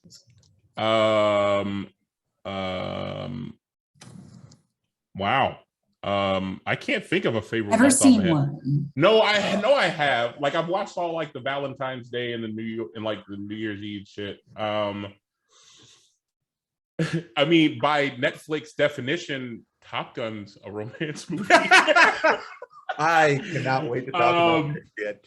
Oh, what the fuck is like? I have to get I'm back like to you on that one. I really can't thinking think about of one off movie the top reading of my head. now. Yeah. I'm really got you guys. I'm gonna give you some serious movies to watch. Car, my boy. Load them up. He gets it. He gets it. Top Gun. You've never baby. seen like there. Fuck I off. absolutely have seen a rom-com Oh, or a fucking romantic comedy. Yeah, I I can't feel think like of one. we've watched one together. I know we have. Like Trainwreck is a romance, technically comedy, That's more of a comedy. but it's a rom. I think it's a rom-com. That's interesting. Okay, yeah. I mean, it's just it could be a rom-com. What about like a more romantic movie, like Titanic? I hate Titanic. movie. I actually do like the Titanic. I do like Titanic. I mean, here's the thing. It kind of, Who are you? spoiler alert, James kinda knew what Cameron. happened. Yeah, I mean, you got to know what you don't happened. say. You don't say. His other romance movie, Terminator 2, was way better. So Oh, wait, I did see How to Lose a Guy in 10 Days. Okay, that's not Great bad. one. That's a I great got it. one. I got it. Okay, Good shot, that is a Mary. good one. I was going to say, Mary likes that movie a lot. Yeah, she threw that out there. never seen Yeah. it. She watched it recently, Mary. I feel like she did. I could be making that up. Wait. I'm losing a lot of man points. So we're going to move on to my next question. Yeah. This is kind of a serious one here. Just in 20, I think we can all agree 2020 was a unprecedented year for everybody. My question to you kind of comes from a place of a statement that I like to say is like, never let a good tragedy go to waste. What did you learn from 2020 that stuck with you, that you were going to take with you throughout? Well, having COVID twice, Whoop, whoop. I think it really puts you in a state of, and mind you, right, like until you test negative, right, you're supposed to wait. Originally, I think when I had it a couple summers ago, it was 14 days. That was the original quarantine time. So I think during that point in time, then having it again, I feel like in solitude, when you're really, really alone and you don't have anyone, you haven't seen anyone in days, and you can relate to this as well, Juan. Yeah. You need to spend a lot of time with your own thoughts. You spend a lot of time thinking about life as one would. And I feel like I've learned to make time for myself. I think we get really caught up in our lives and our friends and our boyfriends or our partners or whatever, our pets, and we don't make a lot of time for us. And I think that's something that I'm still learning. But in those moments when I was really, really by myself, I made the time. Yeah. And I feel like that's something that I want to incorporate into my regular life. It's difficult, but I want to be able to say, hey, you know what? I'm not going to go out this weekend. I'm going to stay in. I'm going to read a book, or I'm going to paint a little bit, or I'm going to play my guitar, or whatever that looks like to me, making time for myself. I was, home alone for 14 days. Again, I did a lot of those things because there was nothing else that I could do. And I think I felt more peace than I ever have coming out of that, because I was able to give myself the time. So time for yourself, do things that you love. And it's easier said than done because we all have lives. But So I a part two to that is from quarantine, right? When we went on full lockdown, what is something from that period of time that like you miss? Because I feel like while we were in it, the only thing that we could hope and could not wait for is for things to open back up so we can go to shows and do all this shit. Now that we're basically back to life as norm, right? Minus no mask. What do you miss? Tiger King. I can answer that for. So. I've never watched Tiger King. Never watched it. Tiger Halloween, which is even cringier. Oh, you mean at Mary Palooza? At Mary Palooza, baby. The greatest of the year. Party of the year. Yeah, it was fantastic. I think, and this goes against probably CDC regulations and things, but I miss the quality time that I had with the people that I was seeing. And you guys, I had both seen you guys throughout that period, but we had such a tight knit group of people because we really couldn't see anybody else that we were consistently seeing, right? And those were the people that we were doing things with every weekend, and we weren't even doing anything. We would go. It was every week. I mean, almost every day. Every other day we'd go to we go to the park, right? Or to somebody's house and we play beer pong for 10 hours. I miss time with the people that I love the most. And life looks a little bit different now, not only with COVID going back to normal, but our friend group has changed a little bit. But I appreciated the time with all of you, right? It made our relationships, I think, so much stronger. So that's honestly a positive thing that I took out of COVID, if you can do that honestly at all. That my relationships benefited from being so close with the same people consistently. Yeah. Nabil, I kind of want to ask you now, like what's something from COVID? Because you hung out with us a fair share of that time, but you were also, were you north then, or no? You were still south at this point. No, I was south. there was a lot of, for me, like internal up and downs. So Yeah. I'd actually just moved south, got out of a relationship, and like I had to learn to just figure out the things that made me happy, right? And so I think at that point in time, I had a rocky relationship as far as my friendships go, because I mean, is it okay if I be honest here? Yeah, no, go nuts. Yeah. I just felt like at certain points in time, I was very like kind of left to the side, right? I felt like I wasn't included in a lot of things. And for me, it helped me really learn to go back to Jess's first point, which was to learn to make yourself happy and to make time for yourself. And so there was a lot of reassessment. And I was living down south off of Stastny. If you guys know where that is, compared to Round Rock, that's a drive. Yeah. And I had decided then that every day that I could, I would go to the gym at our Team Body gym. And so for me, like, it was kind of the starting and building blocks of like, what is it that's going to help change and turn Nabil's life around? And being able to find love back with martial arts was a huge thing. And just enjoying the quietness with myself. And I think we all just have to like take the time to just look inside and just see yourself in the mirror. Because I was just, it felt like I was forced to, and you just have to embrace a little bit of that suck of who you are. Yeah. We're all heroes on our own story. And just very debatable. And so, yeah, I think just learning to just find the things that you love again was, and by the way, you know, my family got COVID. We had a really, really tough time with my dad being in the hospital, really hard for me to talk about. And so you have to learn to just, I learned to re-cherish those people and to just know that time is very finite and not infinite. And so to those that you love and that you have, fucking stay close to them. Yeah, that's nice. I like that. Your dad is okay now. Yes, he's good. Still Good. making coffee. I like that. Going strong, Amazing. making coffee. Still in the coffee game, bro. I love it. I love to hear it. So I like to call this last question the cherry on top.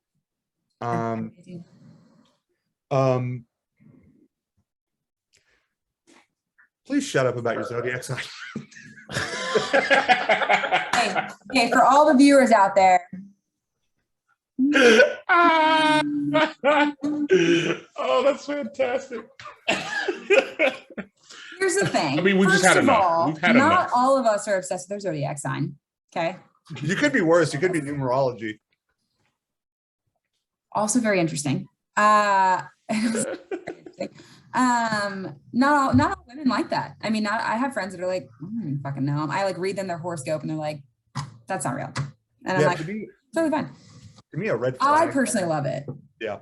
To me, a red flag was when this girl kept trying to hit me in the zodiac sign. And I was like, listen, there's no amount of way in this world that can get me to tolerate this constantly. When is your birthday?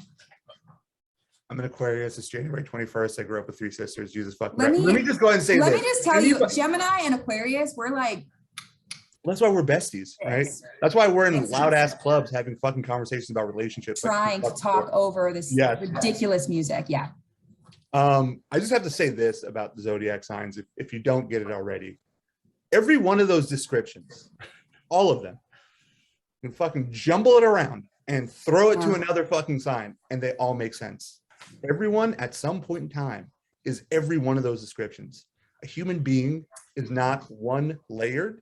They're multi-layered, and you can be a multifaceted of those things. And I agree, which is why you don't just have one sign. Exactly. Oh my God, get the fuck. So here's the thing. No. So here's out. exactly what I learned, right? I actually was like talking to this chick who I met on social media dating app. That's how you know she's a fucking keeper, right? Go on. She's a winner. But no, she explained that because she asked me my sign, and I was like, all right, look, I'm a Taurus, and I get it, stubborn, yada yada yada yada. But then she told me, like, yeah, there's like a second aspect to it. Like your moon is like the other aspect. And like when you read all of it together, it like makes up your shit. you. Yeah. Did Now you read it on again, Farmers Only? what is Farmers Only? Listen, Oh my God. Chris had a great point. Mercury is in Gatorade Is in this week, retrograde. so 100%. It's But totally it's in Gatorade. It's 100% in Gatorade. It's you bitches. You bitches. No, that's funny as hell. So We're in you know what, retrograde. Jess, you survived the 10 questions of doom, the Did it. 10 question gauntlet. You Did it. handled it like a champ. Thank you so much. Bravo, bravo, Thank you. bravo, Thank you. bravo. Thank you very So much. as we I learned nothing. segue and we will get into the movie review. We didn't do this early on, and it's tradition to the show. Yes. Jess, what did you do this weekend? Tell us. Now that we know you. Wow. Not a whole lot. Today was like this weekend was actually one of my really chill. I told myself after ACL, I was gonna slow it down a little bit, not spend so much money, just gonna not do a lot. So Friday I did absolutely nothing. And then Saturday I took my boyfriend to Wimberley, which if Mary, Nice. I don't know if she is, but I went there She's still hanging in here. with her and some of her other friends, and it was a blast. They have like all these little stores, they have this cute little plant shop and like really sweet restaurants. Yes, Nabil. You have a boyfriend? Yes, I have. What about no, don't give me that fucking yes shit. What about that always and forever stuff that we were just talking about? Can we not forget the first question that you just said that you would marry the both of us? But You yet know now we find out you have a How boyfriend. hurt I am, and Listen, this like, is the yeah, problem with dating. You see a ring on my finger? All right. There you guys. All right. Tell me Free that. for all, baby. It's No. all that watermelon Yes. talk. Yeah, so I took my boyfriend Nabil to Wimberley, and we loved it. We just had like a really chill day. Walked around, got some food, hit up the plant shop. I got a little tiny like air plant that I love. Bought him like a succulent for his desk. It's a great day. Really can't complain. Sunday, watched the Giants lose. Hell yeah, you did. The Hell Giants. yeah, I did. Thank you so much. Appreciate that. Giants. Go Cowboys. 5-1, baby. What's up? Cowboys was last weekend. Are you saying that we didn't play the Cowboys this week? No, I mean, no, we're 5-1 now, but no, we Oh, kicked yeah, it out. yeah. Nabil I was tries to gonna say, find I was any like, moment to listen, shamelessly plug the Cowboys into I anything see that has that nothing now. to do with Yeah, the I Dallas It's like, Cowboys you're at not all. going to catch me. Like I fucking watching that game. Yeah, the Cowboys game was rough too. I mean, what is it? 2040. It was not good. We were not looking good. Not a good look. Yeah, but that was my weekend. How about you guys? Juan, what'd you do? I just chilled around the house, really. I didn't really. You don't want to. Okay, so you just chilled around the house. Like we're just not gonna. Chilled around the house. We're just not gonna talk about our. Did you adventure chill in Chicago the together? house? You chilled I was- around the house? I chilled in the house. I literally, lying. I woke up, He's I lying. moved from the bed to the couch. I watched football the Amazing. entire time Lying. here in Austin. That's not Ate, true. ordered some food.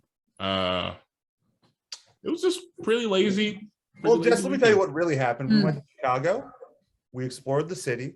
I knew forced- that. You guys, I was really Yeah. going around. I was going along with this. I was like, oh, sounds I'm not going along with that bull crap. Okay. Let me Wow. tell you something right now. I'm Everyone so that's in the gullible. chat, I got dragged into a fucking anthropology to Oh, South yeah. Florida. You wanted to You go. Amazing. Listen, time in my we life, walked by an for the first anthropology time and in Bill my was life, like, I Yo. felt like a predator. All these beautiful white women are staring at me, Wow. shoving a candle in my face like I'm some weirdo. Who Listen, dude. Jess, we walked out of a clothing store, I had to and kick it. next I was door like, there was dude, an I gotta anthropology. leave. I The gotta Bill was leave. like, bro, let's take a photo in the anthropology. That's such a Let's lie. go in and smell all the candles in the Lie. anthropology. Let's You are- debate buying the candles in anthropology. And I was Oh, like, God. dude, this is a chick store. And he's like, nah, bro, you gotta break down those social I don't norms. know And I'm how like, you know high what, Juan Nabil? was. Okay, I You- agree. you're It's not right. just a chick store. What are we? Exactly. The And that's on 90s? me. Nabil, you were right. It's not Okay, just no, chick but there store. is. Listen, And then- grown men aren't going to walk into a Victoria's Secrets and start looking at lingerie. That's not a normal thing for Well, men. anthropology Okay, but is not a lingerie anthropology is a store. lot different than lingerie. Anthropology is in the same. vein. Anthropology is like when you Grown walk in, you men feel at aren't- home. Well, you like, do. wow. I do not. I feel like they think I'm a predator. Okay, and so I don't like that uncomfortable feeling. Listen, Okay. I will tell the truth here. I want Get to out of film here. in anthropology because I love candles. and I don't give I a love damn candles too. what Who Kids anybody do always thinks. have candles at your place. Who like was like, no, there's no way I'd spend $20 on a candle. Now all he does is like spend exorbitant amounts of money on vanilla. I'm going to tell you right now. No, I don't do those vanilla. candles are way more than $20. Way more than. I Good literally found candle. $100 I candle. agree. It's kind of blown I away by it. champion candles. Yeah. Okay, I love candles, but he himself is a turncoat, a liar, and a farce. Are you kidding me? I literally have a candle lit in every episode. Oh, go to man. hell. You're Wow. getting me right now. But Wow. Chicago was great.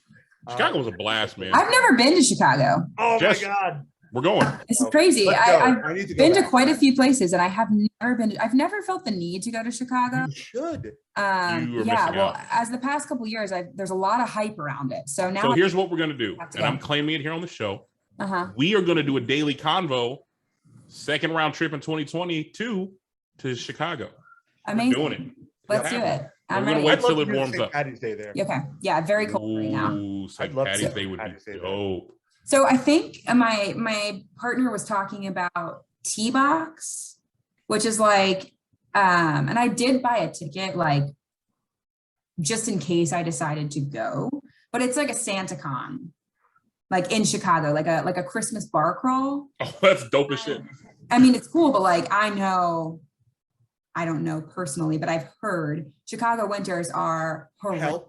Yeah, Rough. So like, I'm not going to be in like in a snooty Christmas car. Oh no, you're gonna want to in the wear middle of full Chicago. Santa gear. I am wearing a parka. If You're I- gonna wear full Santa gear. Like I you am want wearing the a parka. pants, No. the full beard. You want a Yeah. beard. stuff a Put your pillow under face on- there. Yeah, you want all that shit. A fucking Yeah. heating blanket under all that. Yeah. Yeah. Yeah. But, I 100%. mean, that's going to have to be the vibe because I'm just not doing it. I mean, I'm from upstate New York. So, I mean, it's cold. Yeah. To me, Chicago is like New York, but spacious. So like you can walk the sidewalks and nobody's like, hey, what are you doing over here? I'm walking. Fucking walking it. Hey, come on with your Get fucking out. Monopolies. Got a pie. Absolutely not. Cowboy What boots. people say. Okay. Little gobbledygook. You know, just- Guys, what was that? What was that? You want to say that again? You want to say it? You want to say it in my face? You want to go over there? You want to walk across the Gobbledygook? fucking beach? Talking to my Gobbledygook. face. Gobbledygook is not a thing. A gobbledygook, little Gobbledygook. gobbledygook. Just a little Yeah, gobbledygook. yeah. Little You know, gobbledygook. if our dear friend, I don't know if Ryan's on, but Ryan loves that.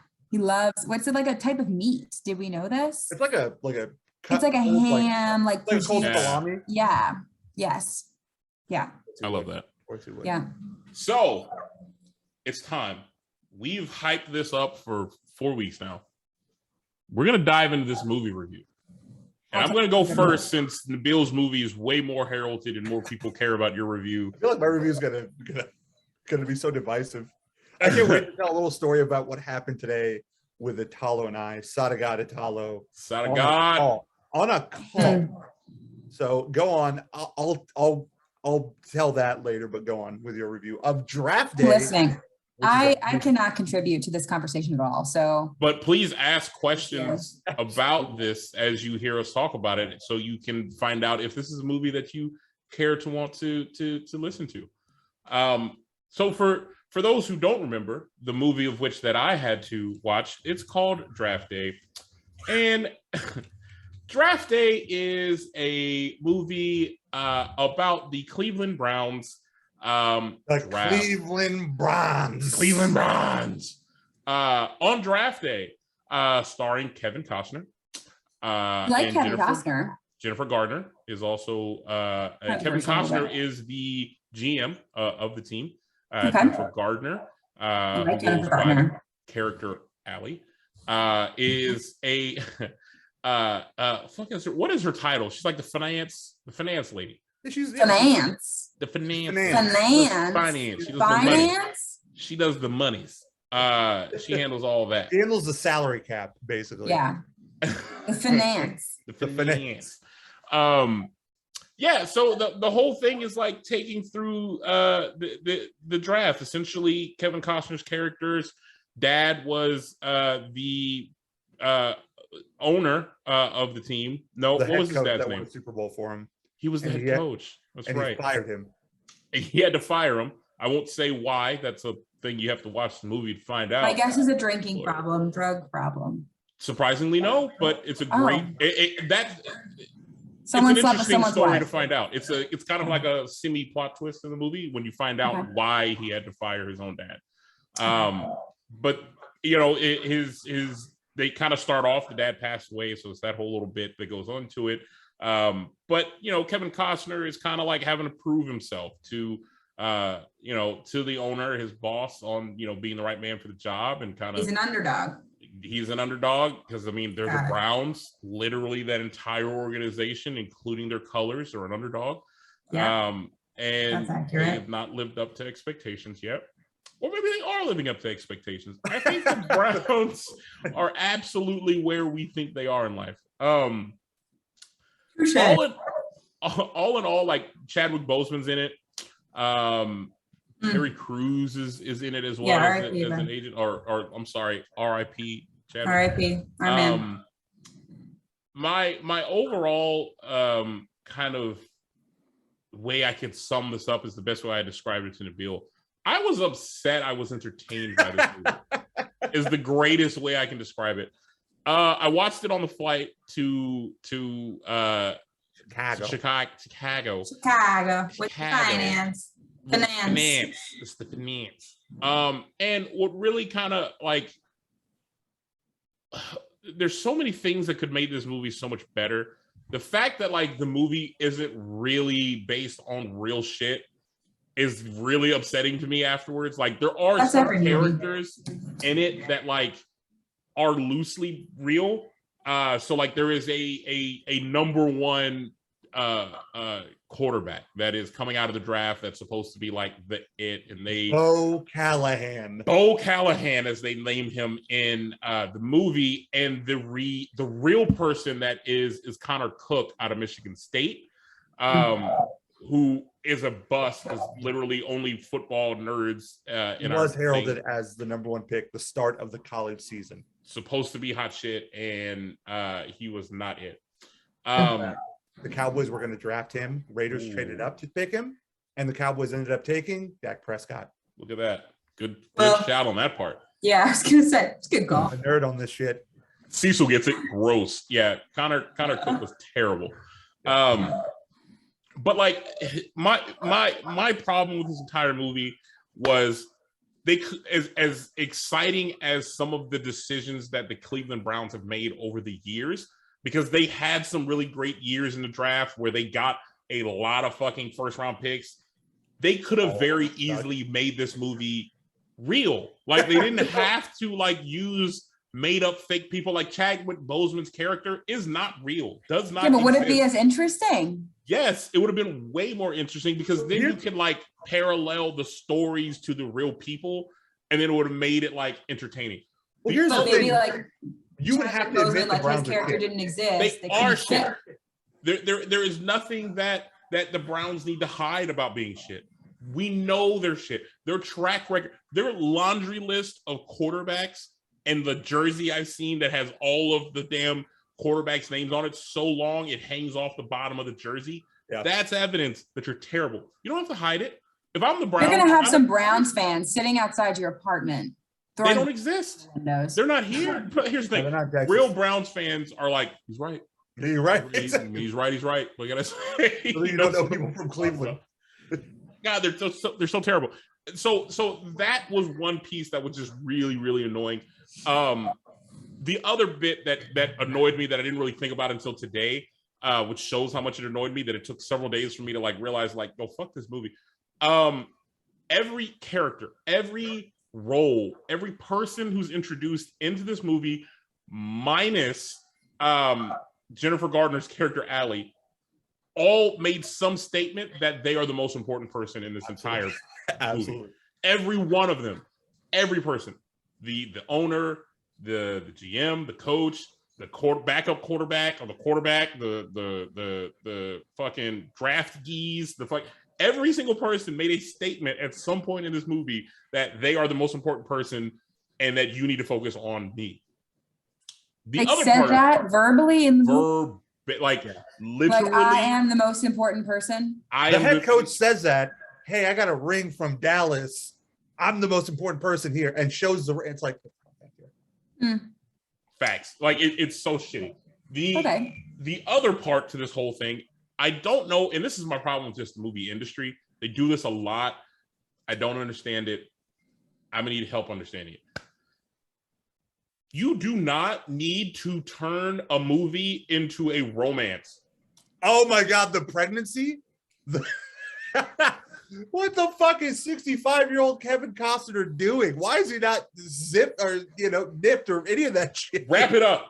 Old ass Kevin Costner. So this movie starts. Old ass Jennifer Gardner pregnant. Yes, got Jennifer Gardner pregnant early in the movie. Like, right off top, this is the concept. How old are they supposed? The pregnancy. I mean, they're old enough. I mean, I don't know what you're supposed to portray their age. However, their real age. Yeah. So anything over what, like 35, 36? Clearly they're over that. Bariatric pregnancy. Yeah, clearly they're over that. Okay. And like, it just doesn't make sense to me why that needed to be a storyline throughout this entire movie. Just like as football things are happening, sidetrack of what is this? What do you want me to be? Because it makes it appeals to all watchers. It's a movie called Draft Day about the Cleveland Browns. There was no there's love in the Cleveland Browns. For the team. They all have their own love stories, romance. You cannot possibly live in Cleveland and feel love. Those things don't exist. Love doesn't live in Cleveland. And that would mean you're leaving Cleveland. Oh my gosh. Okay. And there was a review on Draft Day where the guy was like, you will love Draft Day if you are a football statistician and you're analytical football fan. My fucking ass. I love stats. Well, who are those people? I'm a stat analytical football person. What yes. does it mean? There's qualifications to be a football fan. No, but there's like things. So there's like when you're an analytical football fan, like I will watch a game to watch how, for example, the Saints. I will watch how the Saints, what plays we're calling in the first quarter to see how we change it up in the third quarter, or watch the first 3 plays to see how we set up the fourth play, because everything has it's like chess. Everything has a reason to be called. Why did we motion? Why did we call this singular play? Even if it fails 4 times, why did we call this 4 times? Because it's all to set up the 5th play action, because it looks like the same thing and it doesn't, and the whole defense bites on it because they fucked it up 4 times in a row, and then the 5th time they go over the top. I love that.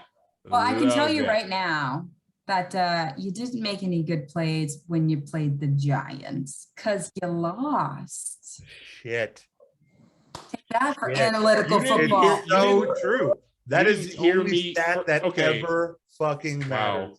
Wow. You suck. Wow. I mean, it's not like we had 12 people injured and most of them are our starters. It's with the a brand new Giants. They're terrible. Apparently not. They're good enough. Good enough to beat the Saints. Enough to beat the Saints. And enough to beat the Saints. I mean, I wasn't coming at your team, but I mean, it's no. Fine. I was just making a point because I'm not as analytical with my football. So the only stat that matters. I wanted to have commentary there, so that's what I could contribute. Here's something in this movie that was mind-blowing, right? So in this movie that I have to share, mind-blowing. It's mind-blowing. In this movie, right? These people work in front office, all they do is football all day. And when you're in the off season, you're doing nothing but scouting players, top to bottom. You know, over 500 players coming into this draft, right? So the thing that blew my mind is at the start of this movie, Kevin Costner makes a trade from the 7th pick to the 1st pick, and he gives up 3 first-round picks, whatever. A king's ransom. A king's ransom, and then walks into the scout room and is like, all right, we got the number 1 pick. Who can now tell me about Bo Callahan? It's like, what the fuck have you been doing for 3 months? And it's the morning of the draft, and you're just now trying to figure out who this guy is. And by the way, spoiler alert, why they don't draft him? Because he had a birthday party and none of his teammates showed up. That is why they didn't draft this fucking superstar kid. Oh, and one other attribute, right? That's one reason was he had a birthday party. None of his teammates showed up. Second quality was he had 1 bad game on tape. Against a linebacker who was also projected to go in the 1st round. And they were like, nope. Oh, by the way, that crazy shit. So this private detective had the audacity to call a kid who took $100. Oh, that's right. The $100 off the book. So there was this thing in the movie that was like, oh, well, we send kids these scout books and we know they read it because they'll just go to the last page and there's $100 for them, which, by the way, that violates NCAA rules. And then second, they can actually do that. They're not college students at that point. That's really? actually like, yeah. When they get to the draft, they're out of college. So because they hired an agent already. So here's the thing. Here's what upsets me. This dude it's a kid. And he has the audacity to describe this kid as a son of a bitch because he didn't take the $100 or read the son of a bitch didn't take honesty though. It's like, what the fuck? And here's the crazy thing, right? So he says that he goes like, everybody, you either lie about you took the $100 or you confess to say you took the $100. And he's like, there's only two crazy things I've ever seen in my life. This one where he lied about it and just never read the book at all.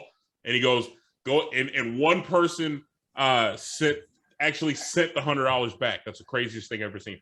Like, go ahead and ask me who it was. And the guy's like, I don't play this game with you. Ask me who it was. Ask me who it was. It's their starting quarterback. Their starting quarterback was the one who sent it back.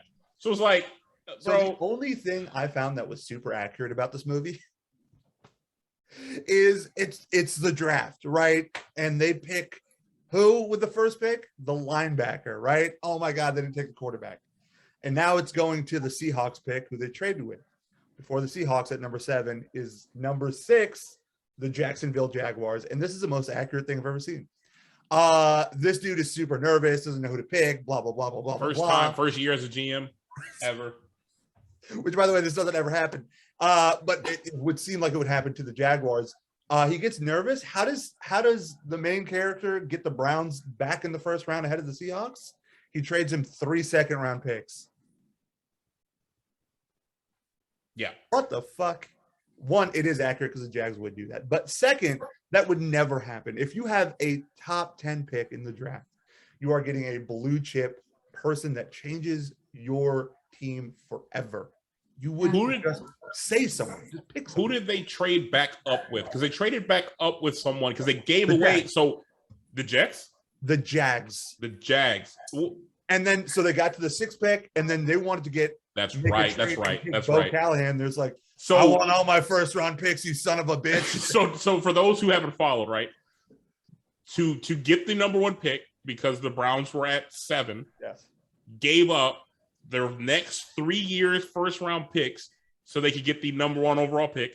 And that was the Bo Callahan quarterback. Got that fucking pick, lost all 3 years of their first round picks. Get down to pick 6. They knew Seattle is 7. They knew Seattle was going to get Bo Callahan. So they were like, fuck that. We want to go to 6.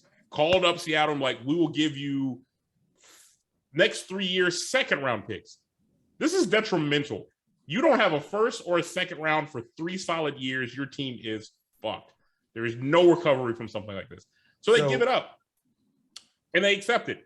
And then Seattle comes up and then they call Seattle and get Seattle's next 3 years second round picks and a special teams player just for Seattle to move from 7 to 6 to get the quarterback. And a player. And they end up getting a running back at 7. Here's why this is so stupid. If all like your face explains how I thought about this after I saw what all the fuck happened, Jess. If all of that if all of that sounds just doesn't make any sense or it's completely fucked up, the 2 players they got were the 2 players that were already on their fucking board to begin with. So when they got the fucking linebacker they were going to get at 6 or at 7, they spent first round money for the guy they were going to get later in the draft. They now are paying at 6. They are overpaying now for the 2 guys. And then the end of the movie ends with them high-fiving the fucking GM and like, you're a good fucking guy. You're the guy for the job. But that's such an accurate statement for the Browns. Fuck the Browns. I don't understand why this movie was made. Exactly. The NFL gave us is there some crazy thing with the Browns? No, so what Blindside. the NFL I'm was trying to starting find the silver lining here as to why. Yeah, the NFL was starting to realize that the NFL draft is actually a big fucking deal that a lot of people watch. It's like an event for people. And so I mean, it is an event. it's like a huge, and so they wanted to capitalize on it. And so they paid a studio to make a movie about it. Okay. The only team that was really willing to like give up their name was like the Cleveland Browns because they're fucking desperate for popularity, but it's a terrible movie. Just Okay, another that's fair. Another small nitpick about this movie. The NFL draft is not done in one round. There's 7 rounds for a reason. Your team does not turn around off of your first round pick, and nor will he do anything for the next 2 years. That is not how things work. So on this awesomely bad movie one, is it watchable? Is it not watchable? Oh my God. What? It sounds like nothing I would ever watch. And if your boyfriend was a good man, he'd make you watch it. If he was a good one. Yeah, we don't. Here's what I'm going to say. No, there's like 1,000 other movies that you could potentially watch. Like, again, if you are forced to watch it, it's at least entertaining enough to like not turn it off immediately. Yeah. Would I ever watch it again? Absolutely not. Would I tell anybody to watch it? Absolutely not. It's like background noise. It sounds like something that's on. I'm so turning the channel TV. even if it's bad. Like I got the baseball game going in the other room, and like if it was draft day, I'd turn it. And I think evidence of how bad draft day is. Draft day came out in 2014, I think. That shit doesn't even come on cable. Like that's I don't have cable, but I've never seen it on like streaming anywhere. It's not. I don't know. Like I had to rent it. Like that's just how brutal it is. I had to rent it in order to even watch it because Amazon's like, bro, I'm not even giving this away for free because it's gonna piss somebody else off. So like the very unique people who give a shit, I'm gonna make them pay to watch it because fuck all the way off. It is brutal. You can't win a ball. 2 thumbs down. So, 2 thumbs down. Out of like 1 to 10, what would you rate it? 4. I'll give it a 4. That's pretty good. I'll give it a respectable 4. That's almost a 5. That's almost 50%. Almost halfway there. Almost halfway. Okay. There were other things in the movie I hated. Like when they did this fucking, I just had to talk this about. Here we go. When they did the split screen, because there's several moments when they did a split screen, they would do a roaming split screen. Oh, the comic. Oh, it was so stupid. So like, for example, cinematography, it sucks ass. It's so trash. Transition. It'd be literally a split screen, Jess. Somebody's fucking talking on the other line, and they'd start walking, and their shoulder would go through the split screen. So you would see like his shoulders bleeding into the other coach's shit. And then like as he moves, it would like then expand the split screen. And then like it was the most annoying little fucking thing. And I'm upset it annoyed me. Do you think it's like an artistry choice? Like a yes, 100%. Someone thought that was 100%. Shit. Like this is gonna be dope. And you've never seen it in any other movie because but you don't like it. You should never see that in another movie. It doesn't make any sense at all. Okay. And I'm done. So, that's right. My movie is Top Gun. Top Gun. You are kidding. I have never seen Top Gun until Monday. Okay. Going to the danger zone. Boy, did this take me right into the danger zone. Wow. I can't wait for this review. This is so I'm gonna preface this. Cult classic. I did not grow up with this movie. I didn't really see it like most other 80s movies that I love. And then this was on Monday was the first day of my detox diet, and I fucking hate my life. That makes sense. So you watched this on a very negative Nancy. I was already don't mess up. It's probably gonna be so bad. You're Pops, you're not gonna like it after this. I'm literally just gonna read off my notes, okay? And this will explain how I feel. Point number 1, super fucking 80s. Super 80s. Super goddamn super 80s. Which is incredible, honestly. Yeah. But so you're watching this and it starts off with them like kind of flying, and it just seems like so reckless for the military. Like there is no way some of this shit that Tom Cruise is doing you would ever do, right? Like it's just. I think you're gonna be surprised. I think you'll be surprised. This is a lot of that shit that the military will allow you to do. Some of this. And so, like, okay, here's an example. He did like a flyby on the tower, right? And it's like the dude in the control tower was like, it's called buzzing the tower. If you're gonna fucking say it, say it right. It's like the dude was drinking coffee and like he buzzed the tower and he's like, my coffee spilled everywhere, right? And then like they later go into another scene where he's talking to whatever fucking higher up, and he's complaining, and he yells out the words, he wanted some butts. I want some butts.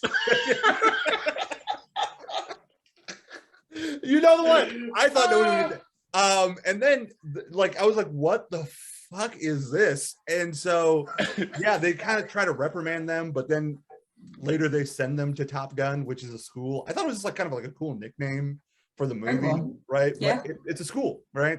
Great. Yeah, Again, they're starting to fly again, and I'm watching this and I can't help but think they're always fucking reckless. Like the shit that Tom Cruise is doing, how have you gotta love it.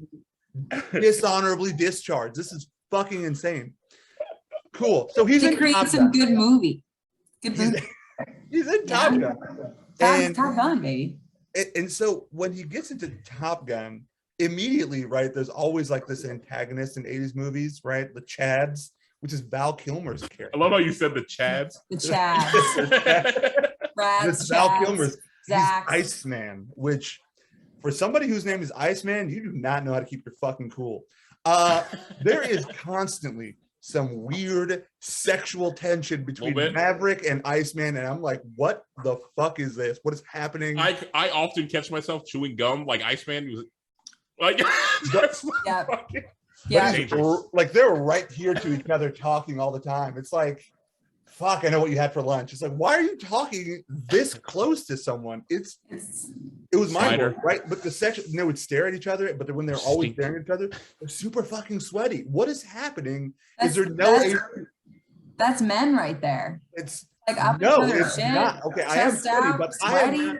I'll never talk to Juan this close. Bro, we talk like that all the time. We talking about. We're in Chicago and like we step out and Bill's like, "Hey, bro." That is never what up, like just right in my shit all the time. This movie had some of the corniest fucking jokes, and it's clearly the 80s. So there's a scene. Tom Cruise is married. Don't fucking watch it. Tom Cruise is trying to hit on this engineer lady, which, by the way, I don't know what it is about women in the 80s, but they had zero ass. This bitch had a long back. It was wild. Because we're not always in. It was not. This lady had she had a long back, and so it's a weird thing to observe.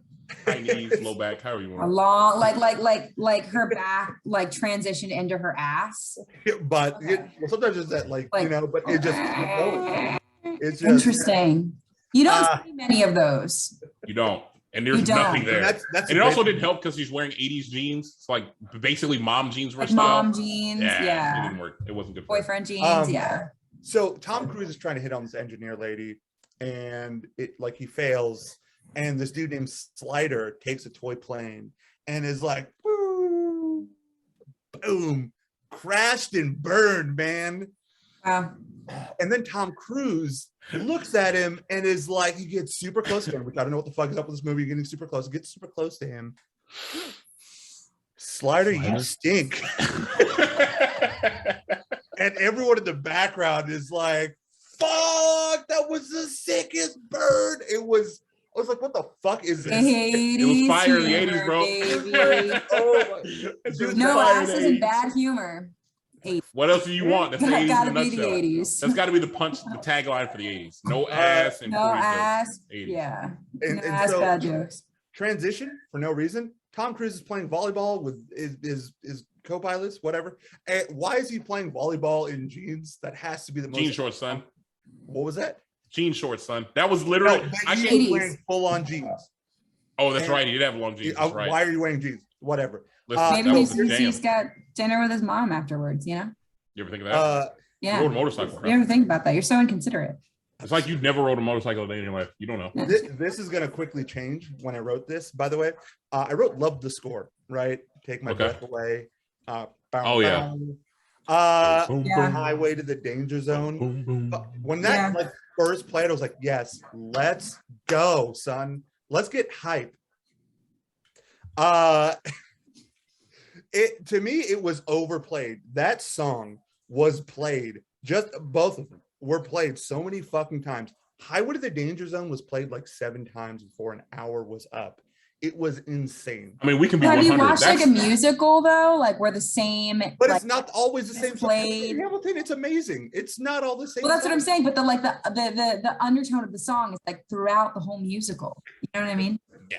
It's like one of those things. Sort of, but it's played in every transition. They wanted you to take the breath away. He goes and hangs out with this like engineer bitch, right? There's two problems I have. One, he goes, she wants to, so he goes to her place. And is this the girl with no butt? Yeah. Yes. The long back. So I'm gonna look her up. Yeah. Pull up Top Gun. Okay. And so they're still strangers. This is the first time he's been to her home. He comes in after playing volleyball and riding on his bike.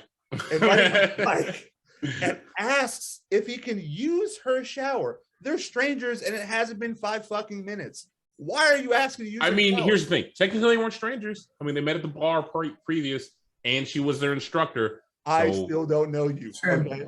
I still don't know you. Back in the 80s, you didn't need all that. Number 2. Was it Jennifer Connelly? Because I feel like No, it wasn't. It wasn't Jennifer Connelly. Well, it's not Meg Ryan. Meg Ryan was in the movie. Yeah, I know, but I'm saying she doesn't have it. I mean, I feel like she's a babe. Meg Ryan was played as this like derpy country girl in the movie, which she was Goose's wife. I have such a problem with this with Goose's death. Number 2, how gross is this bitch to like want him after he's been sweating like and not showering? Like, you are wild and ratchet, lady. Let's see. It was Kelly McGillis. Jess. Okay, yeah. Kelly. I did notice. Oh yeah. So after hearing some of the sayings and whatnot, I noticed there was a lot of like cultural impact that this movie had. There was a very famous video game not a very famous video game. It was a video game that I used to play when I was a kid. Kind of scared me a little bit. It was called Turn and Burn. Oh, it was such a great game. Right? But it came from this movie. Yeah. And then Akira, the anime, like it stylized itself from Tom Cruise, the motorcycle thing, like that was from Tom Cruise, which is a very cool image. So to continue on, Tom Cruise is the creepiest fucking smile in this movie. What the fuck? He's kind of a creepy man. I like it, but it really like was emphasized here. Like he's always kind of trying to smile and be charming and sexy, but I guess his like giant teeth were like it was scaring me. I don't. All right, listen, I'm gonna warn all of you now. I'm gonna warn all of you right now. Tom Cruise is a level 7 Scientologist. He can read our thoughts. Yeah. And as you say his name, he tunes in. Yeah. Be very careful of your next choice of words. Tom Cruise can fuck you up from afar. I don't think you fully understand what Scientology can do. He can shoot lasers out of his eyes, and he can bounce that shit off satellites. He can fuck you up right now. So just be cautious. I'm not seeing this woman's butt, but she's because it doesn't exist. I don't want to subjectify her. She's very pretty. She's a very pretty woman. Oh yeah, she was very pretty. Yeah. Yeah, I can't see. I mean, she was pretty good there. You know what I mean? Don't know about her butt, but unfortunately, I think we're still harping on the butt thing. Yeah, I just wanted to see it for myself. You know what I mean? I want to see what we're working with here. I will say throughout this whole movie, again, I don't know. I wrote down Tom Cruise is awful at being professional. He is so emotional and so does not take orders. I don't know how he's in the military. He was the best of the best, man. He's the best pilot. This is the shit that fucking got me. This is so she's like talking and they're analyzing his flying at Top Gun, and she's like, well, Maverick, I would never do some of these techniques, but it worked. But it is reckless. I would say the chances of you making it and blah blah blah. And he just storms out of the room, right? He's like, well, fuck this, all right? Ain't nobody gonna talk about my flying. And she was like chasing after him, and he's leaving, and he's like fucking whatever, upset. I don't know, randomly parked somewhere in front of his house. She pulls up behind him and she's like, listen, okay, I didn't want to tell everyone what I thought, but I wanted to compliment you. And I just thought if I did, everyone would know that I loved you. Everyone would know if I complimented your flying that I fucking loved you. Transition to Take My Breath Away and them having the most 80s sexy. It was fucking awful. It was mystical. It was like hazy for no good reason. Yeah, but that is the epitome of the 80s. There was a white drape for some reason. Yes, like the wind blew it in the way. Yes, again, it this is is the whole best. So I love the 80s. Wrote down, this movie smells like Polo Cologne.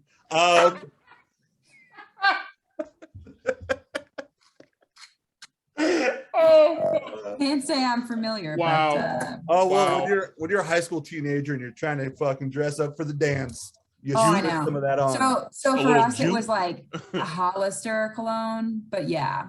It could be, but imagine if that was way cheaper, Polo Cologne. Polo Cologne. I don't understand why he's always leaving his patrol. Again, how is he not discharged? He's aggressive, bro. He's you aggressive. smell like Polo Cologne. Why did you make me special. watch this movie? They hate me. Because I needed more reasons for people to hate you. That's 100%. I knew it. Here's the honest to God. I knew when you watched this movie, you were not gonna like it. Without a doubt, there was no part of me thought he's gonna watch it, he's gonna come back, he's gonna love it. I'm like, no, this is gonna work perfectly for me. He's gonna watch this movie and shit all over all of our fans' hearts because there isn't one person in this chat who's watched Top Gun who's agreed with you at all. No, Top Gun is a classic. It really is. Here's why they're so mad. Here's why they're so mad. It's because they know I'm fucking right about my dad bullshit. Literally just told you to go play in traffic. I just want you to know that right now. He really wants you to go play in traffic. I would, but I know you don't mean that, Carl. Oh, he means it. Let's get to Goose's death. Okay, first off, hey, you better speak about Goose with some fucking reverence. I'm gonna tell you that right now. You better put some respect on Goose's name. Goddamn it! Goddamn you, me. He's like the only character that's like level-headed and normal. And the way he dies, I'm like, oh, that. I'm actually curious. Is that a way that you can die? Like, is that? 100%. Yeah. If you eject that shit and the windshield goes up and like, I mean, it's a freak thing, right? It depends on how your plane is falling. You stand up in that shit, you break your fucking neck, you're dead. By the way, Aaron, spoiler alert. Sure. And Mary also, who hasn't seen the movie. Sorry. So, one, I don't know how like Maverick doesn't want to kill Iceman immediately, right? Yeah, he should have fucked him up.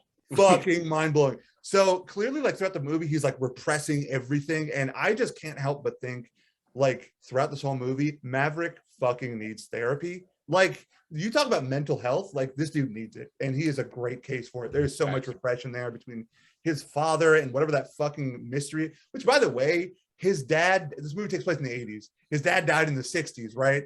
Somehow, without knowing his dad, he just knew he was a great pilot. Get the fuck out of here. Get the fuck out of here. People told him he was a great pilot. What are you talking Everyone about? told him he was a great pilot, right? Like everyone told him he was a great pilot. But what did he do? He died because he was like, he made one of the stupidest mistakes ever, turned right when he should have turned left. What makes you so great then? You fucking suck. Your dad sucks. Whatever. Who cares? Wow. Wow. Yeah, that is some intense. How dare you talk about a fictional character's dad? The fucking nerd, the balls on you, son. So here's the thing. Okay, so the engineer who just like got swooned by Maverick, then starts browbeating the shit out of him because his best friend fucking died, and God damn it, she calls him a quitter, and that's the only thing he's good for. His best friend died. You're a terrible lady. Fuck this lady. Hey man, some people need tough love, man. Sometimes you need tough love, man. Yeah. Oh my Maverick needed tough love. It's been days. It's been days, and everyone's like, dude, get over it, man. Like it's your rider. Listen, the guy that you have spent all of this time with, your bro died. Yeah. I get it. Wow. Exactly. Get over it. We gotta fucking chop it. We get it. But Top Gun, it's like boys get excited over the dumbest shit. I'll tell you what right now. What was that? I said boys get excited and like laugh at the dumbest shit. I'm like listening to this whole conversation and I'm like, Jess, I don't even know how we can have a conversation for this long about Top Gun. Your best friend dies and someone tells you to get over it. You're not going to slit their throat. Like get the that's cinema, you know? Yeah. It's not realistic. Another 80s so trope. critical, you know, things were different in the 80s. Who knows? I guess so. Everything was a montage. Montage. Sorry. 80s trope. You're just like your old man. We can check that one off the list. Quote unquote, you can be my wingman anytime. When Iceman said that to get you killed Goose. You fucking you are lucky you're alive right now. Like, I do love how that was like the constant battle between this whole thing of like Iceman was like, or if you fucking slide it, yeah, you can be my wingman any day. But like, but no, Iceman, like you were always the wingman. Like let's not. Yeah. At no point were you not the wingman. Like at no point was Maverick ever your wingman. But he won Top Gun Top Flight Award back to back to back. Listen, I have a review, all right, and it's summed up in one line. This movie was the gutsiest movie I ever saw. Okay, honestly, all that aside, I totally understand why this movie is like so revered and so heralded. If I saw this when I was a kid, I'm sure I would feel the same way everyone else does, right? Yeah. I would love this movie like I love Big Trouble in Little China or Bloodsport or whatever the fuck. But unfortunately I didn't. And so I can't help but like see it in the veil of contemporary eyes. And you like, I get it. When you were a kid, you had to use your imagination so much. But I have more at my fingertips that can entertain me, that's more believable, more probable. And so it wasn't for me. So that's why I was like, I'm able to pick all these things apart. I will say the one thing that upset me about the movie is I thought there was going to be more like dog fights. And there was one, and it was actually for an 80s movie, it was pretty good for being a dog fight. Funny story, by the way, earlier today, I was on a call with Italo, which is Sadagata Italo. And we were talking to a pretty big customer of ours. And first thing he says is, so one of the guys the customer has a Mandalorian hat or a Mandalorian mask, which is really cool. Like and Italo gets in, he's like, oh my God, you guys are talking about movies? Well, Nabil just watched Top Gun and he's going to talk about it on his podcast.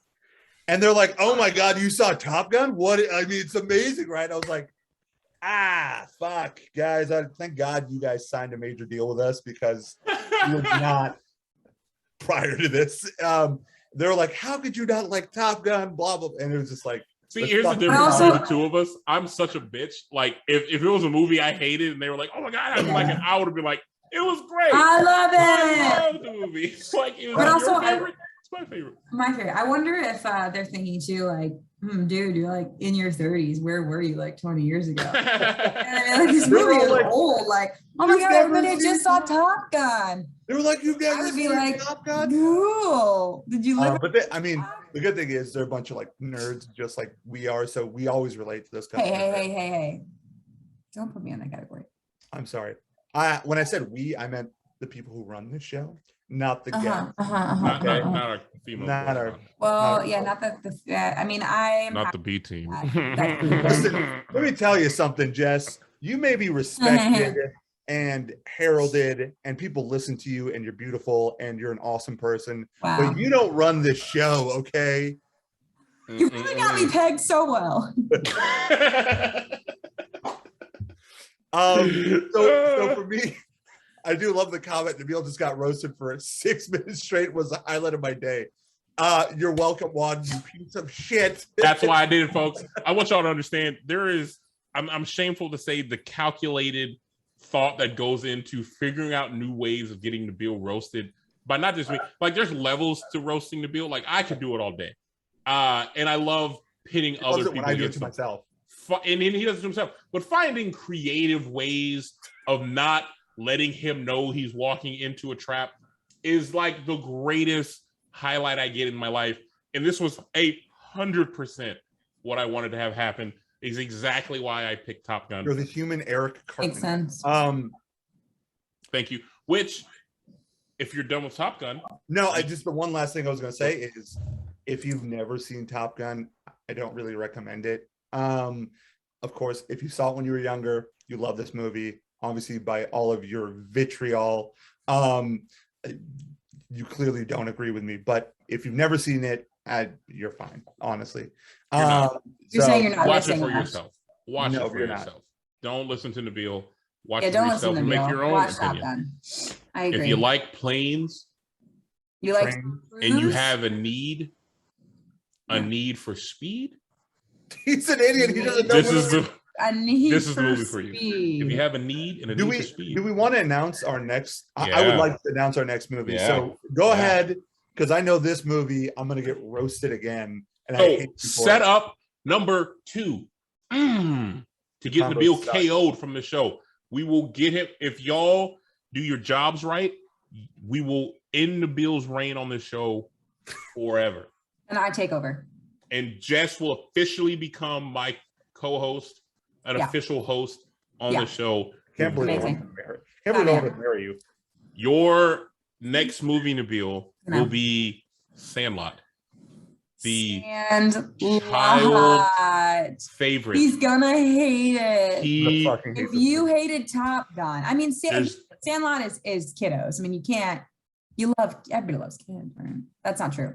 Some people hate kids. See, Haley gets it. You've never seen Sandlot. Mind blown. He's not American, Haley. He's not American.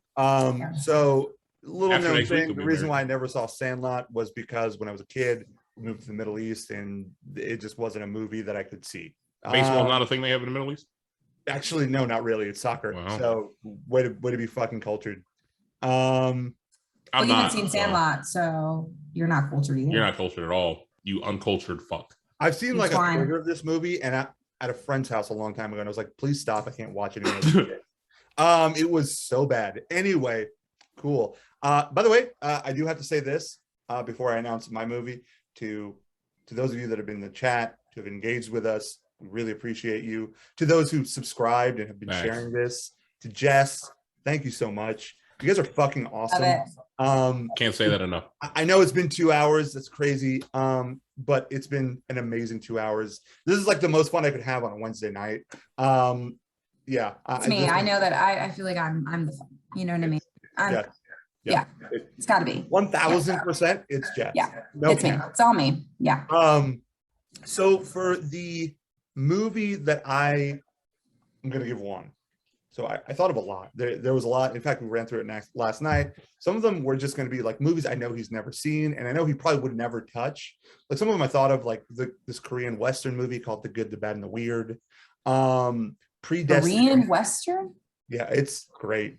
That's a genre you don't hear often. You'd love it. Trust me. I'm in. If Squid Games has taught you anything about foreign movies, they can do it. They do it well. Yeah, absolutely.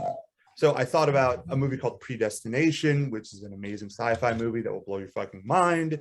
Mile 22, Bridge of Spies, etc., and so on. But knowing Juan, knowing him and the growth he's had as far as his maturity and his awareness culturally, wow. I think this movie would make a much bigger impact on how he already feels and his psyche, and I know he would in the long run appreciate this. So the movie, is it a Power Rangers movie? It is. I was gonna say, is it Rugrats? It is the 1995 Power Rangers movie. No, it is. It's 12 Years a Slave, which I fucking love that movie. Yeah. I love drama movies in that nature, like 12 Years a Slave, A Time to Kill. Those movies are amazing. And so I'll say I've been interested to watch that movie. And I'll say for everybody who's watching, my only reason I have never watched this movie, it's tough watching, and for lack of a better way of wording it, they turned out to end up suffering.